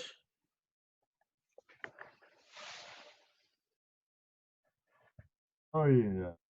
That's a coin. Can you see it? Yep. 1785? That was close. 1783. Oh, that's close. Yeah. Here's the flip side. Now that was the King Charles III of Spain, and of course this is called a milled edge coin. The Spanish started making these in 1732. So this coin, obviously sea salvage, you can see how rough it is. It's been in salt water. But the story is, if this coin would have reached the dock, the United States would only be about 1/3 as big as it is. Oh, True or false? Is that true or false, guys and gals? Think of the United States as only going like maybe from the Atlantic Ocean to Cincinnati, and then there ain't no more. That's as big as it is. We have 2 falses and 2 trues. True. Okay, mostly true. That's true. Another false by Mr. Lodak. Sounds true. True. Probably. Okay, consensus is true with a few doubters. Okay, just for that, I'm not going to tell you. Okay, the story is true. This is called, the coin came from a ship called the El Cazador, that means the hunter. Sank in 1783 in the Gulf of Mexico, 300 and some feet, fairly deep water. The ship was going to be landing in New Orleans, and the money was going to be used to beef up the Spanish territories because Napoleon was trying to take over. Unfortunately, the ship sank, and so they had to put called the Louisiana Purchase up for sale. Napoleon couldn't get it, so a few years later, President Jefferson bought it, and then we had the Lewis and Clark expedition, and that's why the United States is as big as it is. If that boat would have reached the dock from about Ohio on over, it would maybe still be Spanish territory. Wow. Oh. This is known as the shipwreck that changed history. Well, that's How cool. Napoleon and Mexico built America. Yeah, and since lack of funds and a great lack of funds, there was over 500,000 coins on that wreck. So President Jefferson stepped up and bought them. I got another little tricky thing I never understood about this part of our history, and I'll give you another chance for true or false. The Lewis and Clark expedition had rifles that could fire 16 shots a minute. True or false? That's why no Indians ever attacked them. True. They were Okay. air rifles. Oh, you heard that story. Yeah. Well, now you've ruined it for the audience. Oh. I couldn't help it. I knew an answer. You know how rare that happens? You know something? They had 3 of those, and every time Sacagawea would take them to different Indians, the first thing they did was demonstrate those air rifles, 16 shots a minute. And that just makes me wonder why we didn't have them in the Civil War. Yeah, no doubt, huh? I didn't know it until a friend of mine found an air rifle from late 1700s, which he gave it to me. And I started looking into it, and that's when I heard the story of Lewis and Clark. And That's the story I heard not too long ago, actually. yeah. Oh, wait. Oh, no, it wasn't from you. It might have been, because I've been telling it. No, it might have been. Well, you might have heard that on Prospectors Radio when you was I the could guest have. there. No, I heard it somewhere else. Oh. There was a whole thing about it. Lewis and Clark. Yeah. I was watching something on Lewis and Clark. Oh, okay. The wreck that changed history, and boy, did it. So Yeah, when was that wreck found? I'm trying to, maybe 20 years ago, a shrimp boat out of New Orleans found it. In fact, the name of the ship was The Mistake, and they brought a bunch of coin clumps up on deck, but they didn't know what they were, and the crew was kicking big clumps of coins through the scuppers and back into the water. Well, that was a pretty good story anyway. Yeah. So they didn't know what they were, huh? Yeah. So a couple of friends of mine actually did most of the salvage work on it. That's why I've got about 100 of them here. It's just a neat piece of history to have, and they're really, they're not very expensive. But there's a Spanish piece of 8. It's a Spanish galleon shipwreck, and it changed the history. I would say that not just of the United States, but I'd say that was a gigantic change in history. Yeah, big time. Imagine that. Yeah. Anyway, I've been selling. Our buddy Brian says he's got a bunch of those coins. Oh, well, there's a lot of them out there.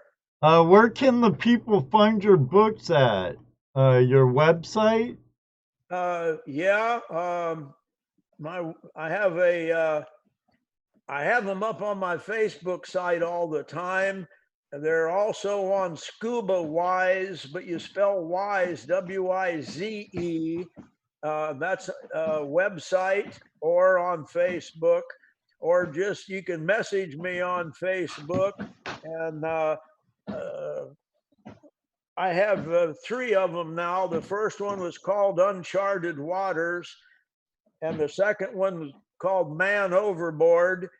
And those are a lot of treasure stories about the best guys I know in the business.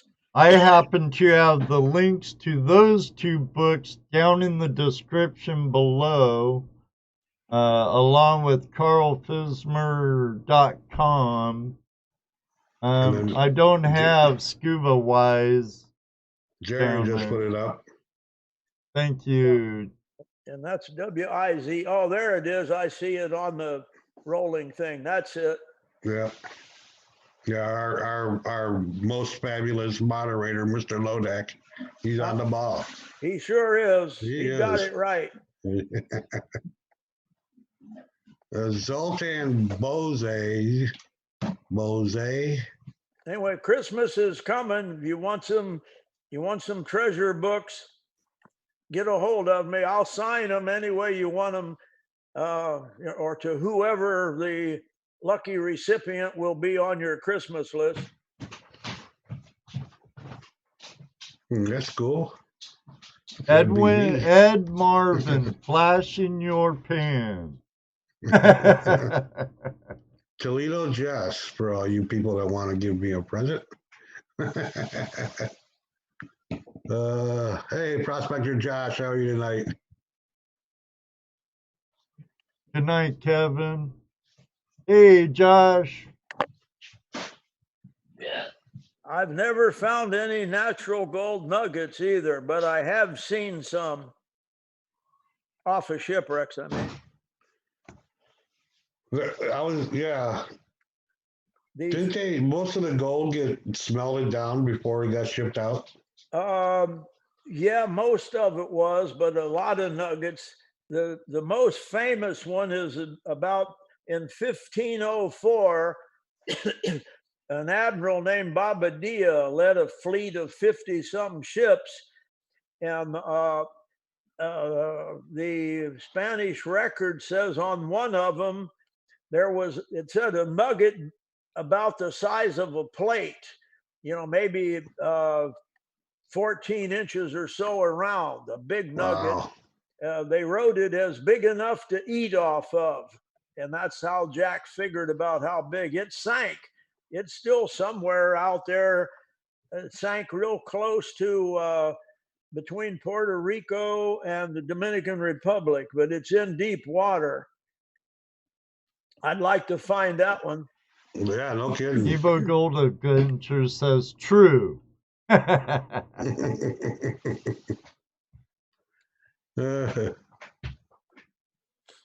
a matter of fact, Columbus was in jail in the Dominican Republic when Bobadilla was going to sail, and that was 1504. And Columbus had arthritis, I guess, because he said, his bones were telling him, don't sail. There's a bad storm coming. And Bobadilla hated Columbus. He sailed anyway. And that was 3 days out of Dominican, they all sank. I got another question for you. Yeah. And the type of work that you do, what is your most common type of coin that you find, hammered or minted? The cob coins, the hammered pieces. Hammered? Yeah, they on in Sebastian, one of the 1715 wrecks sank there. They call it the cabin site because Kip Wagner, the original worker on the fleet, had a cabin on the beach there, and coins were washing in.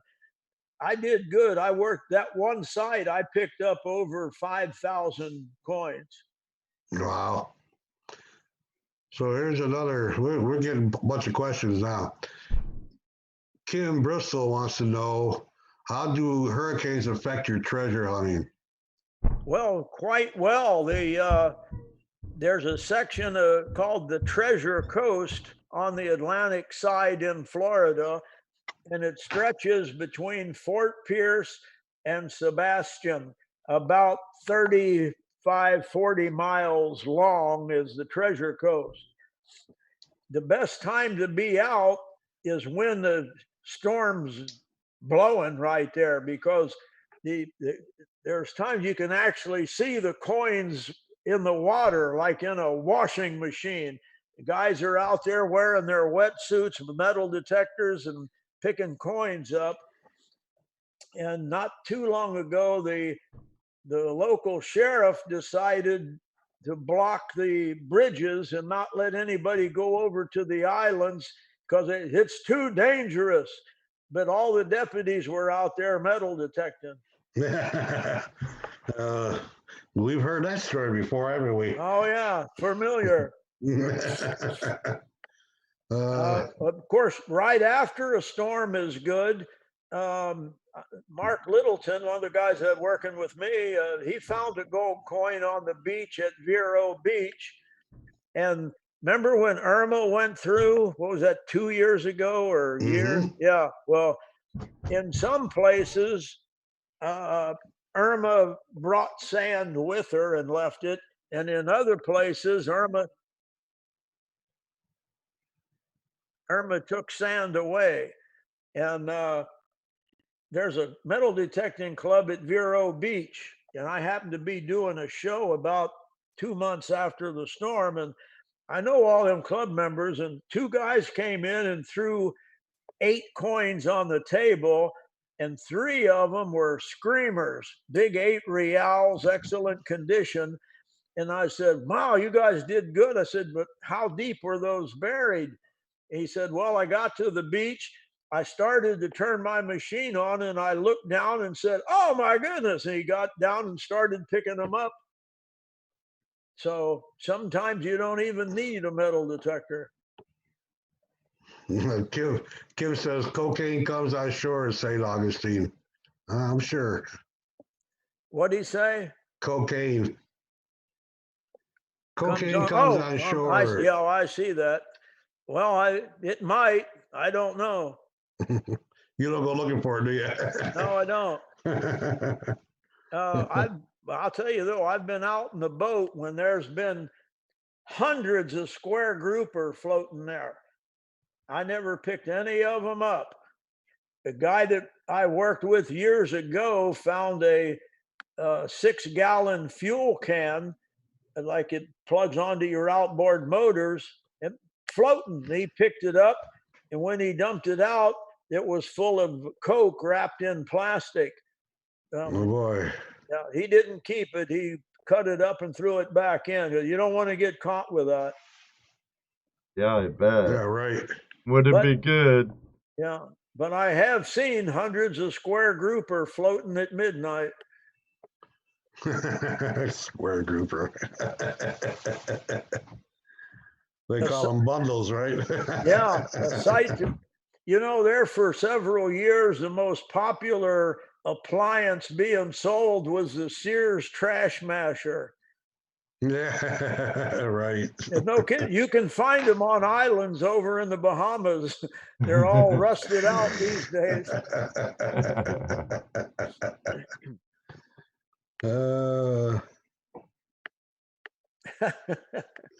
That's funny. Yes, it is. Well, I remember there was back in the, I want to say 80s or so, there was a big influx of bundles and square groupers washing up on shore. That's what constantly. I'm talking. Yes. Yeah. American Gold Prospectors was wondering, where's a good place to start for a beginner on the Treasure Coast? At No Tell'em Point. On the Treasure Coast, all the beaches between Fort Pierce and Sebastian are good. I've been on all of them. I've found coins on all of them. It's and plus some gold. And people ask me a lot of times, where's the best place they can go with the metal detector? And I give them, it is the Treasure Coast on the east coast of Florida. It's possible you could pick up that one coin that would auction off for $1 million. There's some of them on that fleet. If you remember back in 2015, the one group there hit a big hole with 396 gold coins in it. Ooh. 9 of those were royals, and one of them auctioned about 9-10 months ago, brought $450,000. But there are royals lost there that could be worth $1 million. And that's where I'd say the best place in the whole world to find stuff is the Treasure Coast of Florida. I'm surprised everybody there doesn't own metal detectors. A $1 million coin and some square groupers. Well, you'd have had to pick up a lot of them square grouper to get $1 million. I think back in those days, the wet ones were going for 4,000 to 5,000. I mean, I don't know that personally. I was gonna say, did you Rumor has it, huh, Captain? You have to open them up and dry them out, lay them out in the sun. At least that's what somebody told me once. I forgot. Yeah, so I guess Brian's heading that way pretty soon. Yeah. I highly recommend it. Remember. And I'll let you keep 10% of anything you find. Hear that, Brian? Have you ever chased record every bit of it? Baby Girl Mike from Baby Girl Mining was wondering, have you ever chased treasure from water to land? If you mean like in the water and swimming right up to the beach, yeah, some of the best things I've found have only been like in knee-deep water, and I wish they were out deeper. It's hard to work in knee-deep water. The surf is breaking. There's no visibility.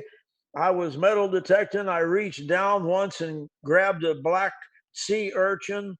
I've still got his spine in my hand. I don't know if you can see that on there. Oh, black line? No, well, it's a black dot on my. Okay, yeah, right there. That's been in there for 44 years. Thanks. I hope that's what you meant, but right on the beach. If any storm comes through, it don't even have to be a hurricane. Your chances of finding stuff improve. Well, just like surf, the better, huh? Natural disasters helps prospectors and treasure hunters. Well, that's good to know. Generally, down here, the hurricanes are actually good for Mother Nature. It's like it's like an enema. Mother Nature is starting over. The out with the out with old, the bad, in with the good. That's right. The new must replace the old. That is Mother Nature's first law. Right, kind of like California wildfires. That's right, and that's a good example of it. However, from everything I know about that, and I know a lot of people out there, I think that the government might be partly responsible for that. They're mainly responsible for that. Yeah, well, I believe it. You know, don't touch that bush. Don't clear that underbrush. You know, the spotted owl won't be able to live. You know, that's what they said. But you know something? They started finding them on people's eaves under their houses. They said they said they couldn't adjust to be with the humans, and I said it's hard for me, but I do it. Right? Yeah, I hear you there. I absolutely understand that. And, you know, that's and that's the way it works out, anyways. You know, Mother Nature does her thing, and what can't survive it, she moves on. I see digologists about pulse induction. Right. My opinion, pulse induction is best for all of it. That came out. A friend of mine used to build them in his garage, but they were better than anything. I begged, borrowed, and stole. He charged $4,000 for it. Yikes. But the first time I jumped in the water, I brought back 175 8s and 4s, 8 real and 4 reals. So was it worth it? Heck yes. Mm-hmm. Nice. And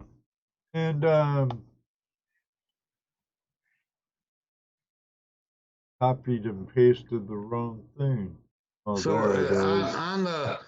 on the beach itself, if you're out metal detecting on the beach, you don't have to report that or turn any of that in if you find, old lost treasure like that. That's correct. If you find it on the beach, and here's the rule: your shoes can't be wet. If you and that includes if the tide's low, you can go all the way to the low tide. Uh, and you get it. It's still, the mayor of Fort Pierce.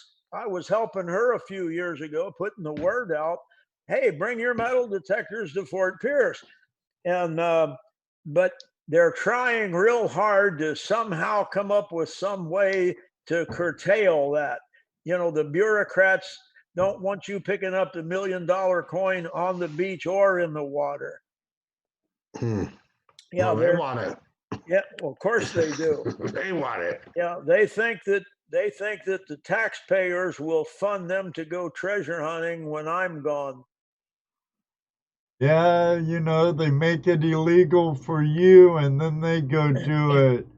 Right. It's like all the best mining districts are in national parks, national monuments, Yes. wildlife sanctuaries.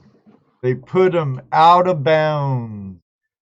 But it's your land. Enjoy it. Gatto Vlogs wants to know what happens if your feet are wet. Who gets the treasure? Actually, a company called the Queen's Jewels. They own the admiralty claims on the whole 1715 fleet. That's who I work for. Okay, so if you find it in ankle deep water, It ain't don't yours. touch it. Move it over to dry sand with your scooper, then dig it up. Or wait till the tide goes out.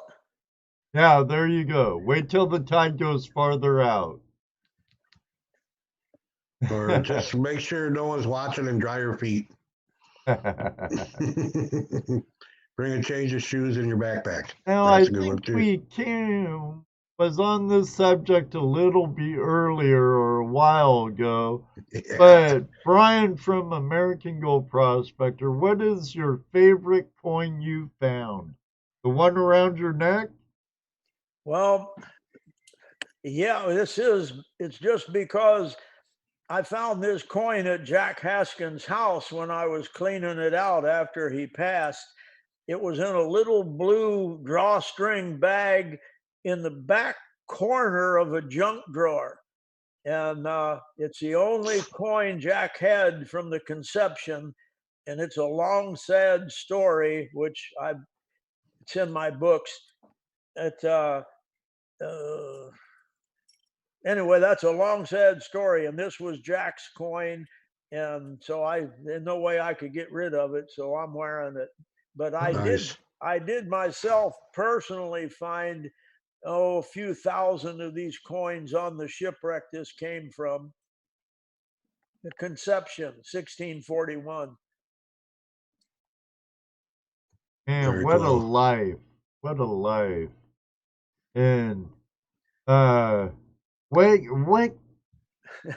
made you decide to move to Florida, and were you into this type of thing before you left Ohio? And I think I was when I was 8 or 9, maybe 10. I don't know. I was very young. With comic books on the back cover said, "Hey kids, win prizes, sell flower seeds." Oh my God. First thing I ever got in the mail was a big box of flower seeds. Dude. Yeah. I did the same thing. I did the same thing. I sold them and I sent the money to them, and I picked an old Voight face mask. And I mean, it probably was the first one Lloyd Bridges ever wore. And the second thing I ever got in the mail was a box with that scuba mask in it from selling flower seeds. I filled the tub up and jumped in I splashed around, and then I started going to rock quarries when I got a little bit older there near Cincinnati, and I just knew someday I was going to go somewhere and do something. After I got out of the Army, I should have came straight to Florida, but I went back home to Ohio, and I got a job at General Motors, and the money was good. I hated it. And after 9 years, I just told my friends, I'm moving to Florida. And they said, no, the General Motors holds their employees on a golden chain. It was tough to quit, but I quit. And I was a single dad with 2 kids, young kids, and I put them in the car and we came to Florida. The year was 1970. And my only wish was that I would have just came instead of wasting 9 years of my life at General Motors. True story. Oh, froze. That one's true too, Colleen. Very cool. Well, Ed, we've gone past the 10 o'clock hour. Oh, well, geez, it's been such a great show. It's I hard to know. stop. I hear I'm usually in the bar by now. you. If they Oh, find a no. wreck in international water, can you get a claim for it by Baby Girl Mining Company? Yes, everything. It's complex, but is it possible? Yes, it is. And I'm not saying this because I'm trying to hog in, but if somebody that doesn't know much about the law finds a wreck outside of state waters, and it can, I don't care how far, but that is the most important thing. Outside state waters, the best thing to do is contact somebody in this business that you deem trustworthy and let them more or less guide you, because recently there's been problems where guys were trying to raise money, and a lot of potential backers will call me and ask my advice. These guys have got this wreck here and they say they have permits for it, and if it's true, I want to get involved. And I hate to pop somebody's bubble, but the truth is the state will give you permission to explore, and the state will give you permission to identify. And they say they'll give you permission to salvage, but they don't. They haven't in over 20 years, and they have screwed numerous people. So your best bet is to find somebody who pretty much knows what's going on and let them guide you. In other words, if you find a wreck outside state waters, you better call me. Better call him. Call. I'm easy Call to Fizz. find. Yeah, I'm easy to find. Hey, Fizz, I found this ship. Oh, I'm sorry. It's not worth anything, but I'll give you $1 million for it. Is that cash? I'll take That's that in funny. gold, not cash. Yeah, there you go. We used to have a thing every once a month at the museum in St. Augustine. Bring your beach finds in and show them to Captain Fizz. And I had more fun with that.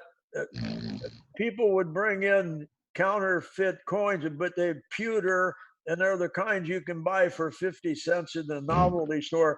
And people say, I found this on the beach, Captain Fizz. Is it any good? And I say, well, it's totally worthless, but I'll give you $1,000 for it.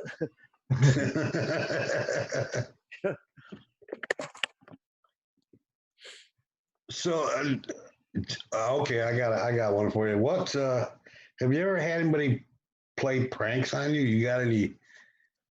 Well, they've tried to, yeah. Uh-huh. People. One guy down in the Keys, I was at a flea market just looking around, and he did like, hey, psst, come here. I come over. He dropped a coin in my hand, it was real silver, but it was counterfeit. The main thing I knew was that I know the guy that made that coin. The guy dropped it in my hand and he said, "There's a whole lot more of them out there." I just gave it back to him and said, "Well, good luck, Chief." I should have said, I almost said the guy's name that made it. but they were good, but they were not real. Yeah. No, I mean, like part of your crew, every crew's got a jokester, a guy that loves doing practical jokes on people. Jokes on the crew. Yeah. I guess, but most of the time we've been drinking, and I can't think of any right now. So you guys were more drinkers than jokesters, huh? Well, if I remembered, I'd tell you, but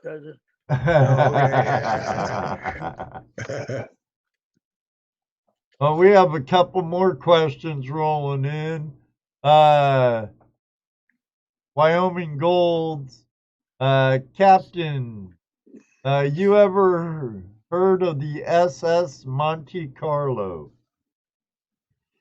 I'm sorry, I haven't. Sounds like a car. I was just thinking that's the very same thing. The next one that was about metal detecting the beaches for fun yes, I do that, especially if we have a bad weather day and we can't take the boat out. I'll go out on the beach and metal detect.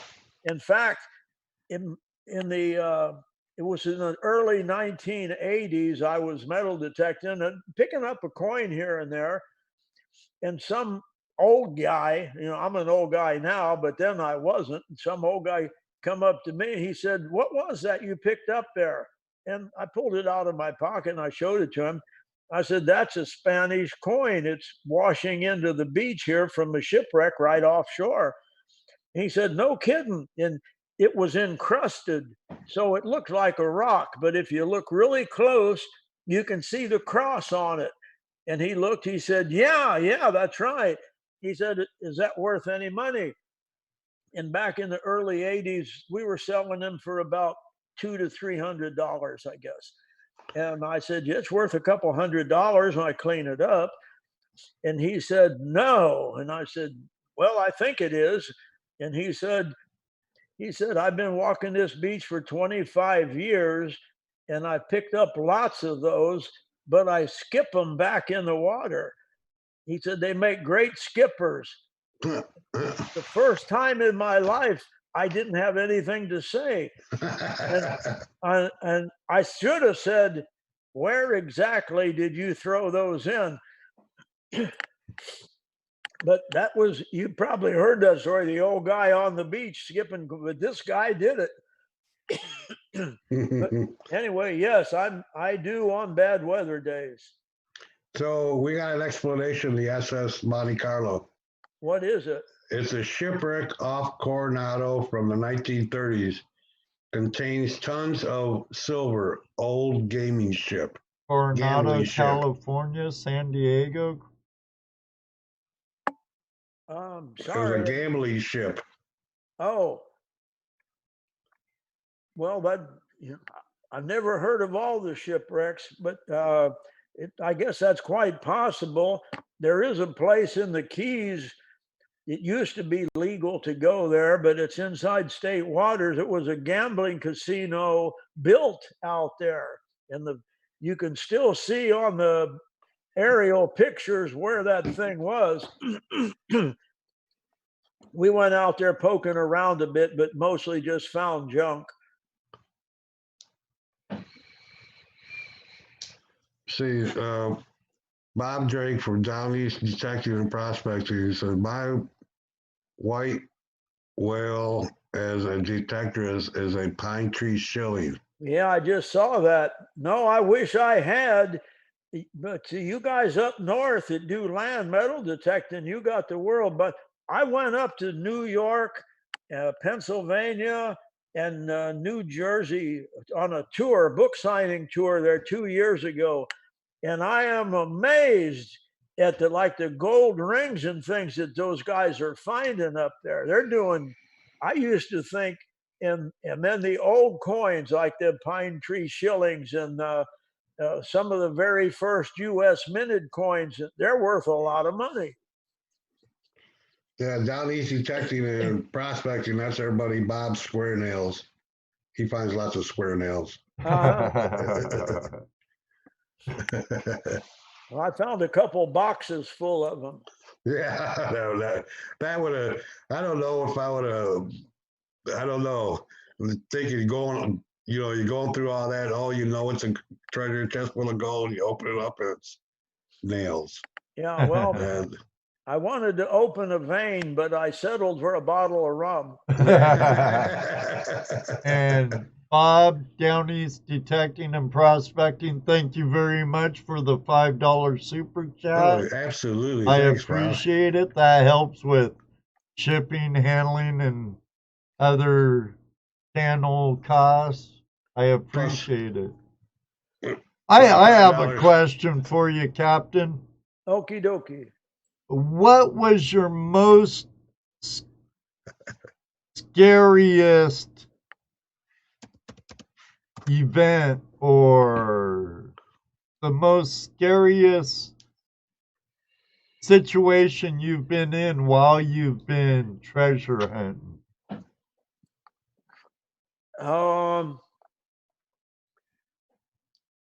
Well, I've had a couple of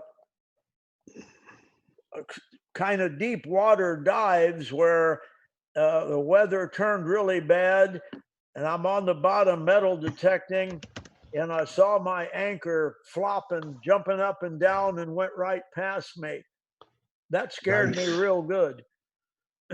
So I had to get to the surface pretty much fast as I could, chase down the boat, get on it. It's a 40-foot boat. Get on it, pull in the anchor, crank it up, and go back and look for my engineer who was also diving. And now the sky's overcast and the wind and rain is blowing like hell. And I just held it on a reverse course until I thought I might be near where he is. And then sure enough, I could hear him yelling. So I picked him up. That was a close call. It's not often you get to see your anchor bouncing past you. Probably not a sight you want to see either, though. That was correct. I said, yeah. I hope I didn't really see that, and I haven't been drinking. That was in 1996 off Great Inagua in the Bahamas. I had 3 boats. I lost 2 of them and seriously damaged the 3rd one. Broke my arm, broke my nose. But the bottom line was we saved a boatload of Haitian people that would have been dead otherwise. American Gold Prospectors, he says he'd love to share a bottle of his homemade rum with the captain sometime. I accept. Look him up when you're down in Florida in January, Brian. I'm easy to find. Facebook. We've met Brian. Brian's a cool dude. He's fun to be around. Yeah, Brian's a really great guy. I haven't really met anybody in the treasure detector world. I haven't met one person I would have said was a, everybody I meet is nice. And there's thousands of them in Texas, and I like all of them. Usually you could pick 1 or 2 out and say, oh, that guy's a butt, but I've never met anybody that I didn't like that had a metal detector. Or a gold pan. Yeah, that too.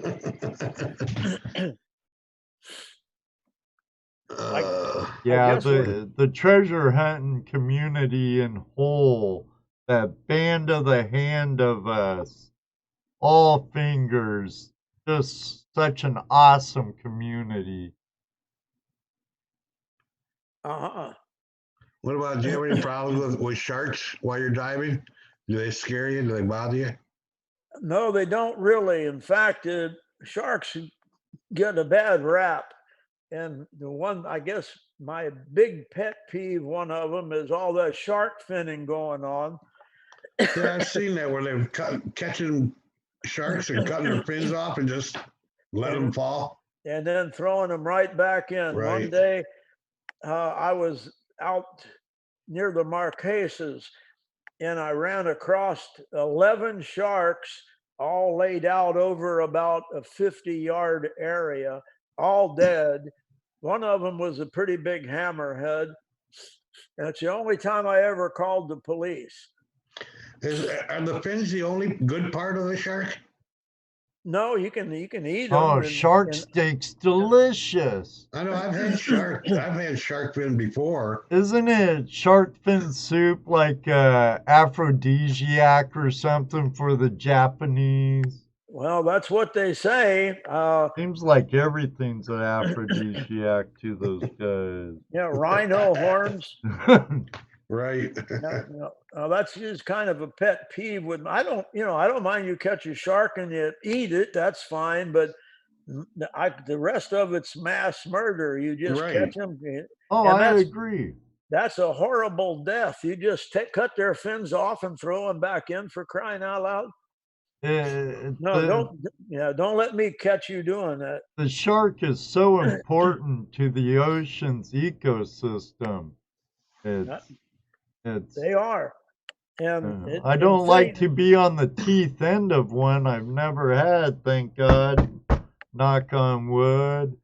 But I only saw one person get bit, and that was a friend of mine.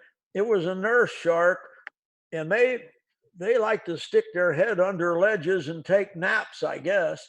And he grabbed it by the tail. And of course, it spun around and bit him. They can turn. Yeah. And after we got out of the water, I said, "Are you the dumbest person I know?"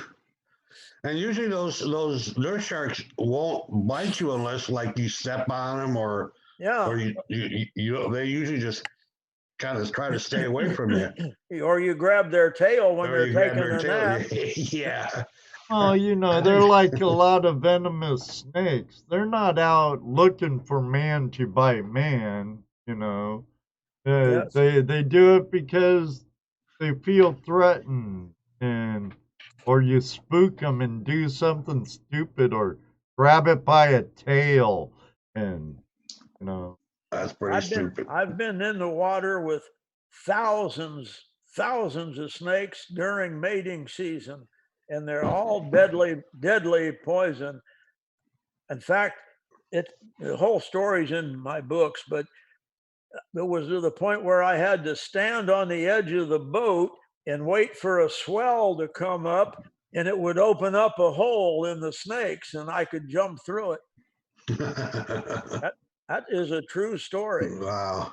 I mean, I wouldn't have done it if I was here home, but we were thousands miles away, and it's do or die, and we got a lot of money riding on this. But they were totally non-aggressive, but the book on them said only aggressive during mating season, which is what they were doing. Yeah, and I said, "Oh boy," but no, we all dove that day. Yeah, they were aggressive, trying to get their hoo-ha on. Yeah, they wanted to do the wild thing. Yeah. Don't be rude to sharks. Can you mention the captain's book again? How many books do you have out, Fizz? Number 3 just came out. The first mailing was yesterday. It's called Time Ranger. It's a story of Jack Haskins, in my opinion, the best man in this business. Not that a lot of other guys aren't great, but Jack, somebody has to stand out, and it's Jack.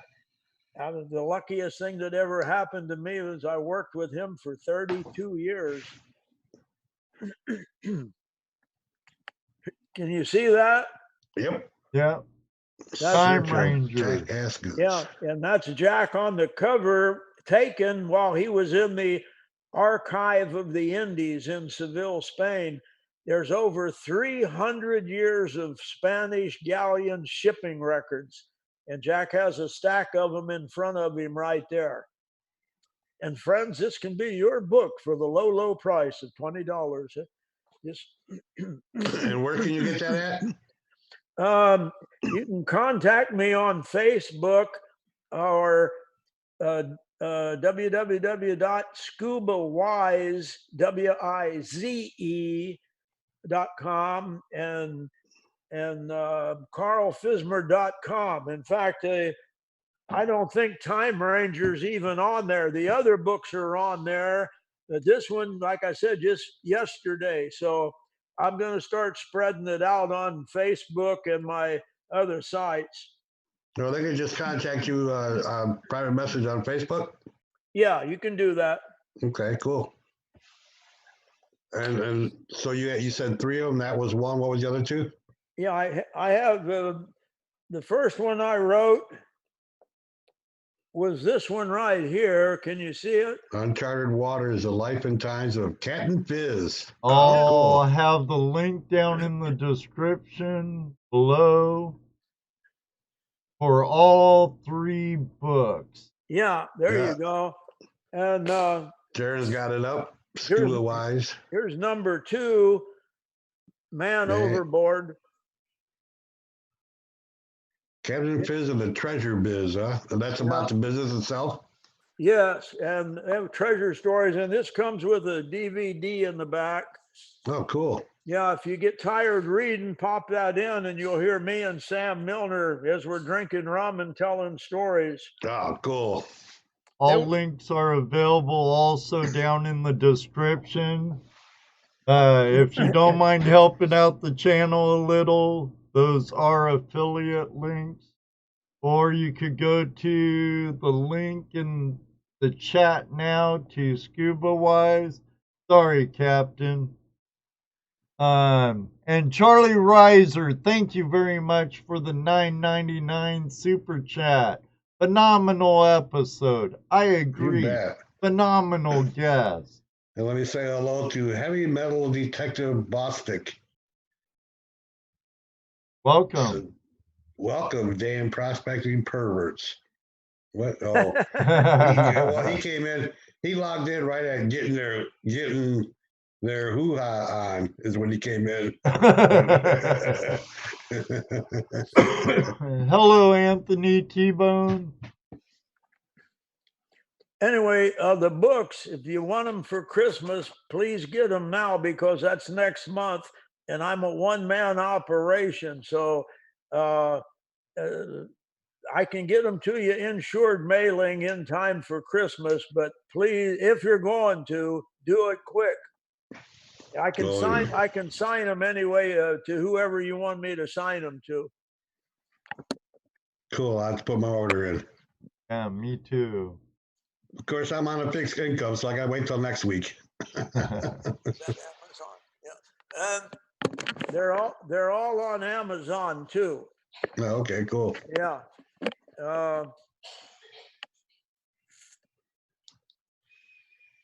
Definitely. This has great show. I don't want it to end. But I know you have things to do, Captain. What do you say? One more question. Go ahead. How about one more question from our buddy Down East Detecting and Prospecting? Okay. If Captain Carl could go back to the beginning, what would he do different? Oh, that sounds like a long answer. Well, I would buddy up to Jack Haskins a lot faster than I did. It was, I had been in the business maybe about 8 or 9 years when I met Jack, and he had, I knew who he was, but he didn't know who I was. But he was working with a man named D.L. Cheney, and D.L. was a great treasure hunter. Those two guys had the biggest hit of gold coins on the 1733 fleet, real good ones. And anyhow, D.L. Cheney, I met him and he liked me and he asked me to start working on his boat. And I said, heck yeah, because I knew Jack Haskins was working with him. So Jack told D.L. Cheney, he said, don't educate him. You're only training the competition, which was true. And Jack didn't like me very much. But when D.L. Cheney died, that was about 82. Yeah. And Jack came to me and said that he didn't have any lease to work on the 1715 fleet. And I said, well, Jack, you don't need one. I have one and you can work on my boat with me. And he said, well, what do you want me to do? And I said, what do I want you to? You're Jack Haskins. What do you want me to do? And then 83, we had like the best year ever. There's pictures of Jack sitting at my kitchen table with 1,200 coins. And so that we worked together, him and me, and we did good. And then division time came up. And we're at my house and taking pictures, of course. That's 1,200 coins. And I said, okay, Jack, you get first pick. Jack kept meticulous records. He pulled his papers out and said, well, I get 175 8 reals and I get 54 reals and just down the list. And I said, okay, pull them out. And he starts pulling out of the pot what he had coming. Division day is the best day ever for treasure hunters. Division day. That's when you get the treasure. And so I said to Jack, I said, are you happy with that? And he said, yes. And then I pushed another pile in front of him into his pile. And I said, that's a bonus. I said, Jack, we would not have done nearly this good if you hadn't have been with us. And he looked at me and he said, you're the first guy that never me. And you can fill in any word you want for the part. And that way, and Jack and I, that was it. We were together for 32 years. And now it's Jack Haskins calling me up, saying, hey, Fizz, I got a line on a payroll ship down. Okay, Jack, let's go. And that's how I got the best guy in the business, and not just being a friend, but actually calling me with treasure stories. Wow. Nice. If you never read another treasure book, you should find out about Jack, because he never tried to hog publicity. Never did. If he had, he'd be as famous as everybody.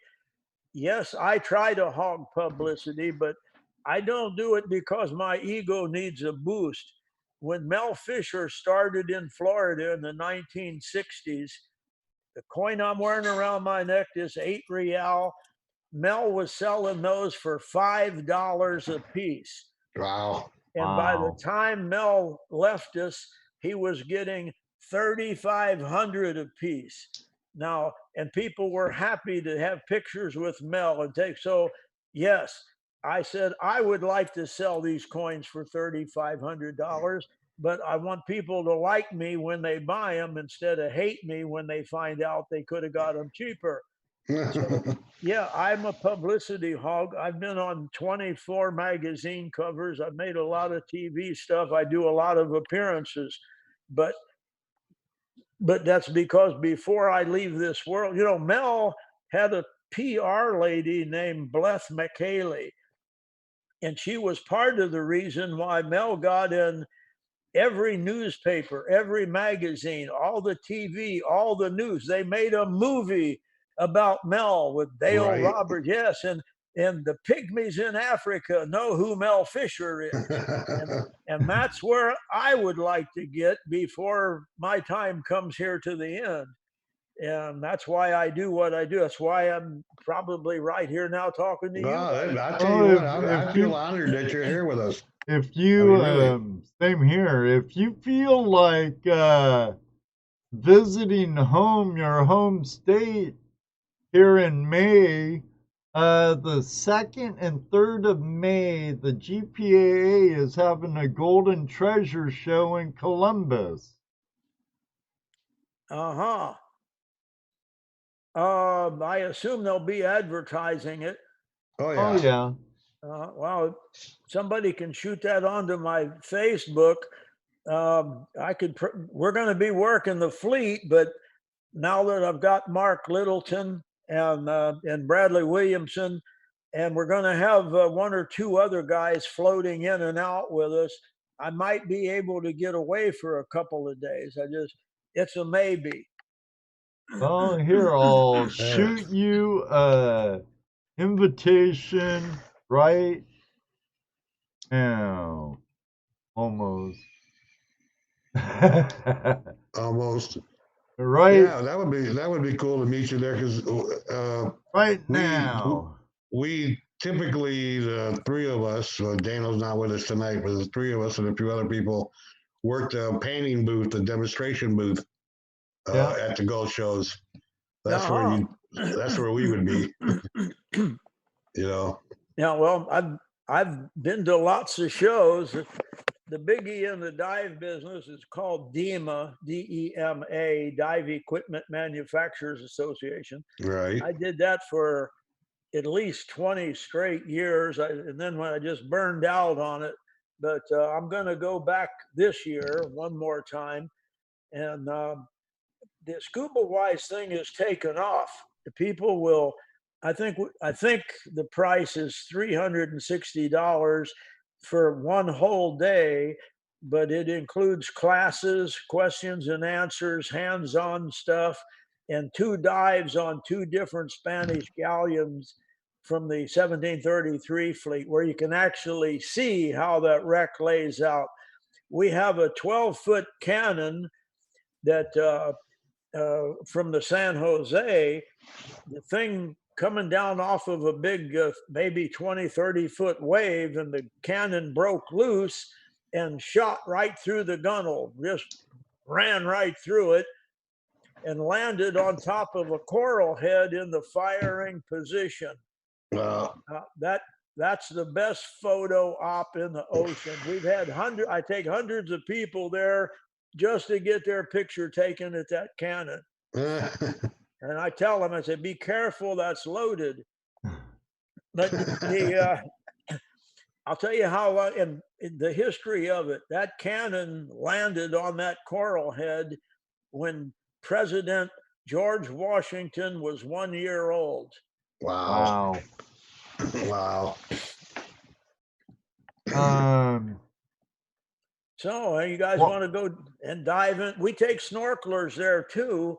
If you don't dive, you can snorkel, just because most of the time that water in the Keys is crystal clear. I lived there for almost 40 years. I dove a lot. Jack and I dove a lot in the Keys, and if I'd have known people would pay me to take them out there, I'd have started that. A millionaire by yes, now. I would. I'd have done that 40 years ago. And you would have had to deal with the government as much. Wyoming Golds asked, Captain, are you planning another Sucking Treasure workshop for next year? We have ones right. Mark Littleton's the brains of the outfit. I'm the good looks. We have one coming up on the 23rd of this month, and then I think we have 2 of them next month in December. Summertime's the best, but the people from Europe are flying in, and that's when they can get off. So fine with me. Summertime is best, but we go in the winter too. It's the Florida Keys. It's always warm. Yeah, I was going to say, you're down the Keys. The worst that can happen is you get a storm. Yeah, well, it happens, but that's as far as I'm concerned. When God made the world, he decided to spend his vacation at the Keys. Oh, yeah, I love the Keys. But if I was going to Florida, that's where I would go. I mean, I've been to Florida before. I lived in West Palm Beach, been to Miami, been to all over Florida, but the Keys were always the most beautiful part. Still used to is. I used to hang out off of Marathon Key. Yeah, that's nice down. I got a lot of friends there. Yeah, but that was back in the 70s, so I don't know what it's like anymore. Probably a Well, lot different. Yeah. There's a lot of changes made since the 70s. None of them are any good, but they're I'm still sure. it's still the Keys. Yeah. Yeah. Fun place. I don't call it the Treasure Coast for nothing. Above and beyond drones, how are you tonight? There's an Australian friend there. Uh-huh. I have a lot of Facebook Australian friends. The guy I worked for in Panama was from Australia. We worked at San Josef down there, and a great wreck. There's where you want to go find some nuggets now. I believe it. Hey, Ohio Relic Hunter, how's it going, Bill? We got more people coming in. They're surprised we're still on.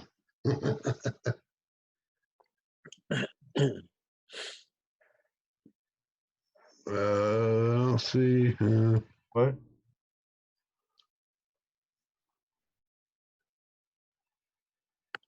Where's the mounds in Ohio? I remember as a little boy that was an Indian place, and if you look from it looks like a snake.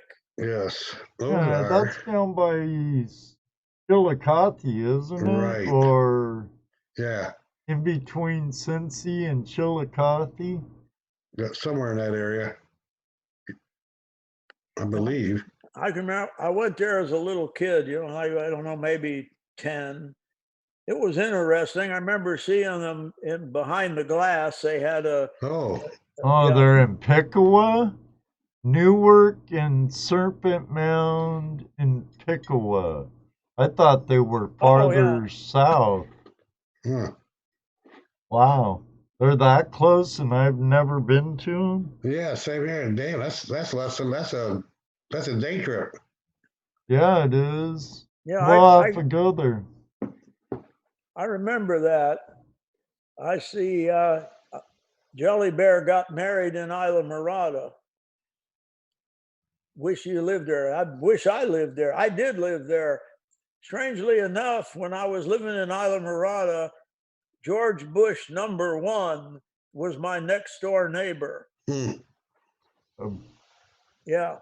Brian's really wanting to know if he could dredge off the beach with his suction dredge on the Treasure Coast. But remember, Brian, it'd be below low tide water line. So it would belong to the Admiralty, wouldn't it? Did he say in the Keys? No, Treasure Coast. Treasure Coast. No. In fact, you'd attract a lot of unwanted attention. Yeah, I can see you dragging your 4-inch dredge down there on the beach. Oh, Pibsley, Ohio, however that's pronounced. Peebles. I forgot.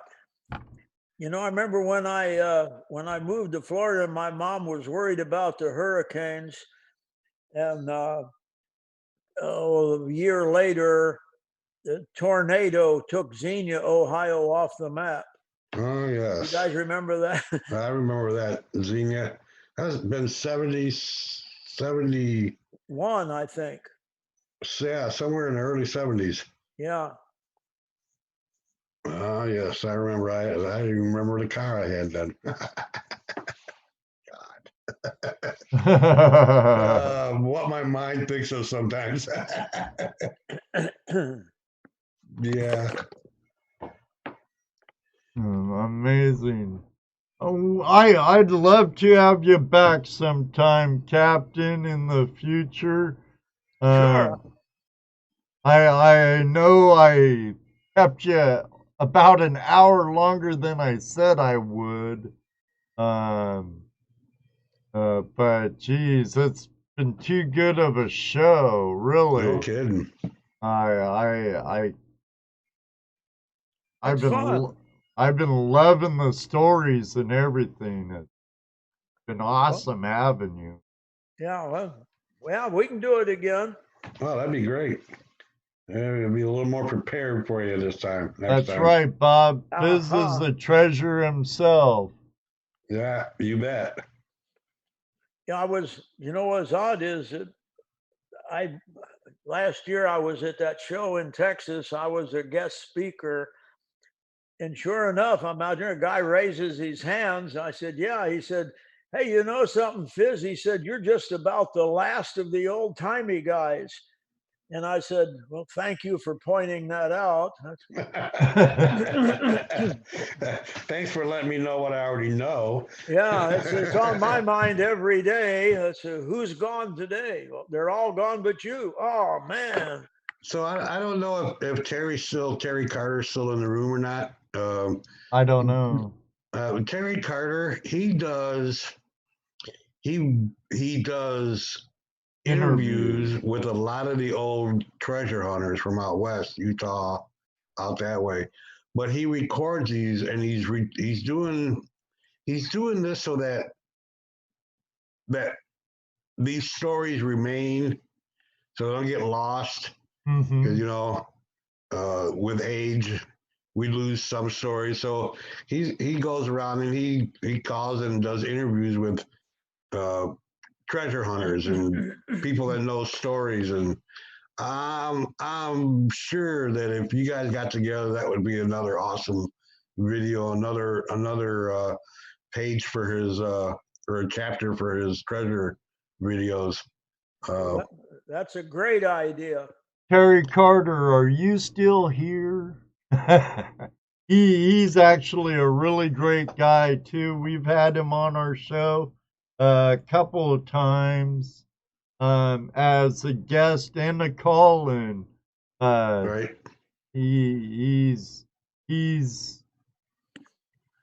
I think he'd be interested in talking to you and getting some stories before they're long gone and lost. Yeah, well, Sam Milner kind of said that same thing, but he co-wrote the book with me, and actually, it was his idea. And he's written about 15 other books, but he handed me a tape recorder, and I started talking. And after about 10 minutes, I see Metal Detecting Adventure says the price is good for our workshop. You're good. You give us a call. Anyway, Sam, give me a tape recorder. After 10 minutes, he said, "Shut up." He took the tape recorder and he handed me a bottle of rum. And so I sit there, and about 15 minutes later, he gave me the tape recorder back, and that's what we got.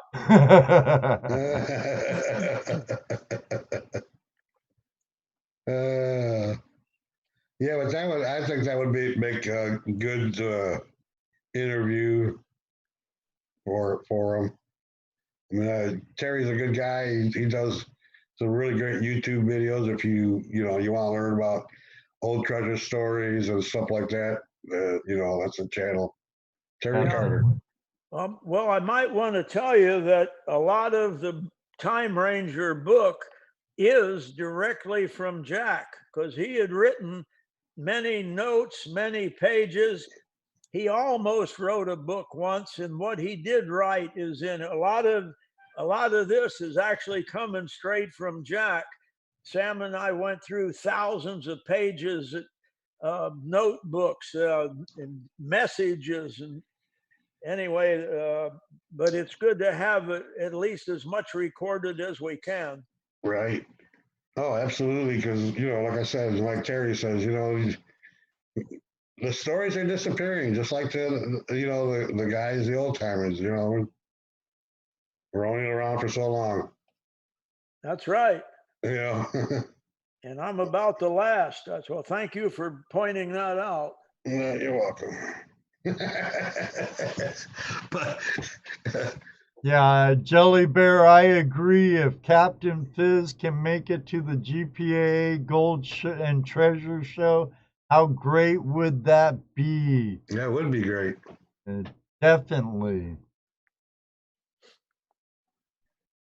Well, I'm not saying no. See, he's not saying no. Good. So the possibility's always there. Yeah. He's a busy man, we know, though. So. Right. But I one thing I noticed that he does do a lot of traveling, so it's not like it's a big deal either. Yeah. Just send Fizz money. His money. Right, Phil? Well, now, let's see. Don't they pay for some people there? Well, yeah. Yeah, I mean, Emily got paid. Right. But I'm sure, like, if he would talk to Brandon or Kevin Hoagland at the GPAA, they'd hook him up with the booth and probably a lecture. Yeah. Check it out. Do a book signing. And could sell tons of your books. Yeah, well, I have done that. I did that New York, Pennsylvania tour, and the people, there were 3 or 4 groups behind it. I got expense money, travel money, and hotel room, booth space, and things like that. Well, you never know. We'll have to talk to Kevin. Yeah. Hit him up. Get Tim to hit him up. Yeah, I enjoyed the show when you were on Go Prospector Space radio show a few weeks back. That was a good show. Well, it was 2 weeks back. That was quite a while. I got a hold of Carl like the very next day after that show.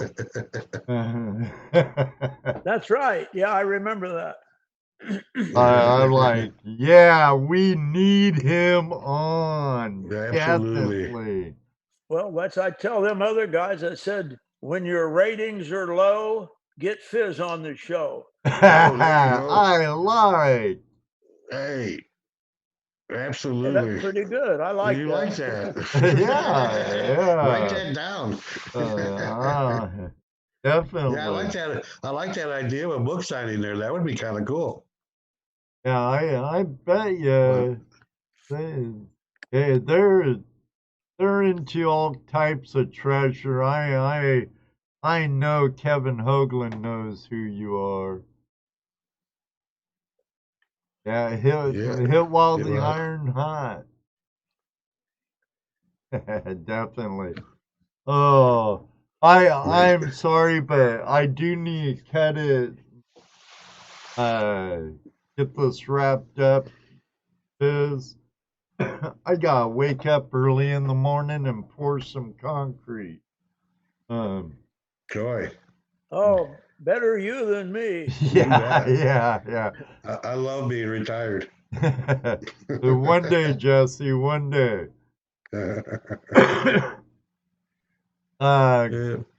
Again, thank you very much for joining us, Captain Fizz. Everybody out there, thank you so much for joining us. Thank you to all the super chatters, Not a Great Gamer, Down East, Detecting and Prospecting, Risers, Treasure Hunting Emporium, Yukon Cornelius. Thank you all so very much. Everybody, all the Flash fam, I really appreciate you being here every week. I love Tuesday nights, and you're the reason why.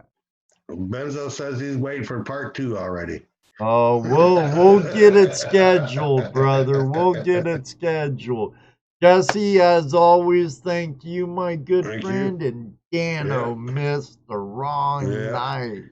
Captain Fizz, it was a pleasure meeting you and talking to you and learning some more about you. And I really hope you come back Yeah, no, And, it's a lot of fun. I enjoy this. That way I'm home. I don't have to go anywhere.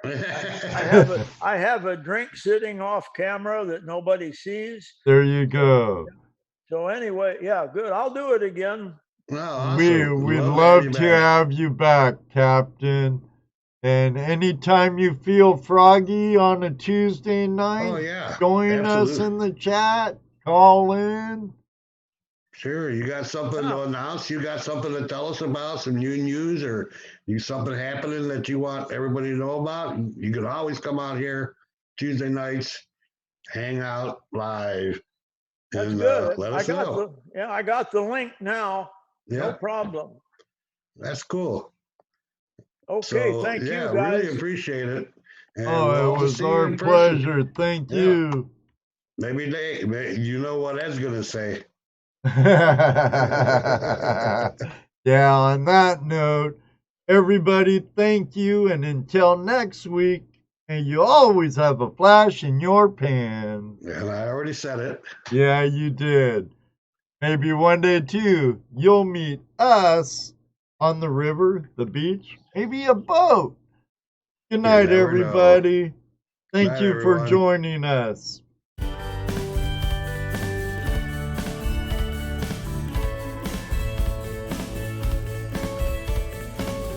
Well, I'm pretty much going to go crash, I guess. All But right, well, thanks again, guys. We can do it again. Great. This is fun. Thank you. You take it easy. Be safe out there. And we'll catch you next time. Thank you for your service. No, you're welcome. Bye-bye. Bye-bye. Hit that leave meeting button right there on the right-hand side. Where it says leave I meeting. see it. Yeah. Click on that. Boom. He's gone. Good show, Ed. Great show. Awesome show. This was up there in the books. Oh, yeah. Awesome. Absolutely. And our chat was really good tonight. I had lots of questions. Really enjoyed that. Oh, yeah. Yep. Loved it. Brian, make sure you get a hold of him when you go down there, dude. No doubt, Brian. Yep.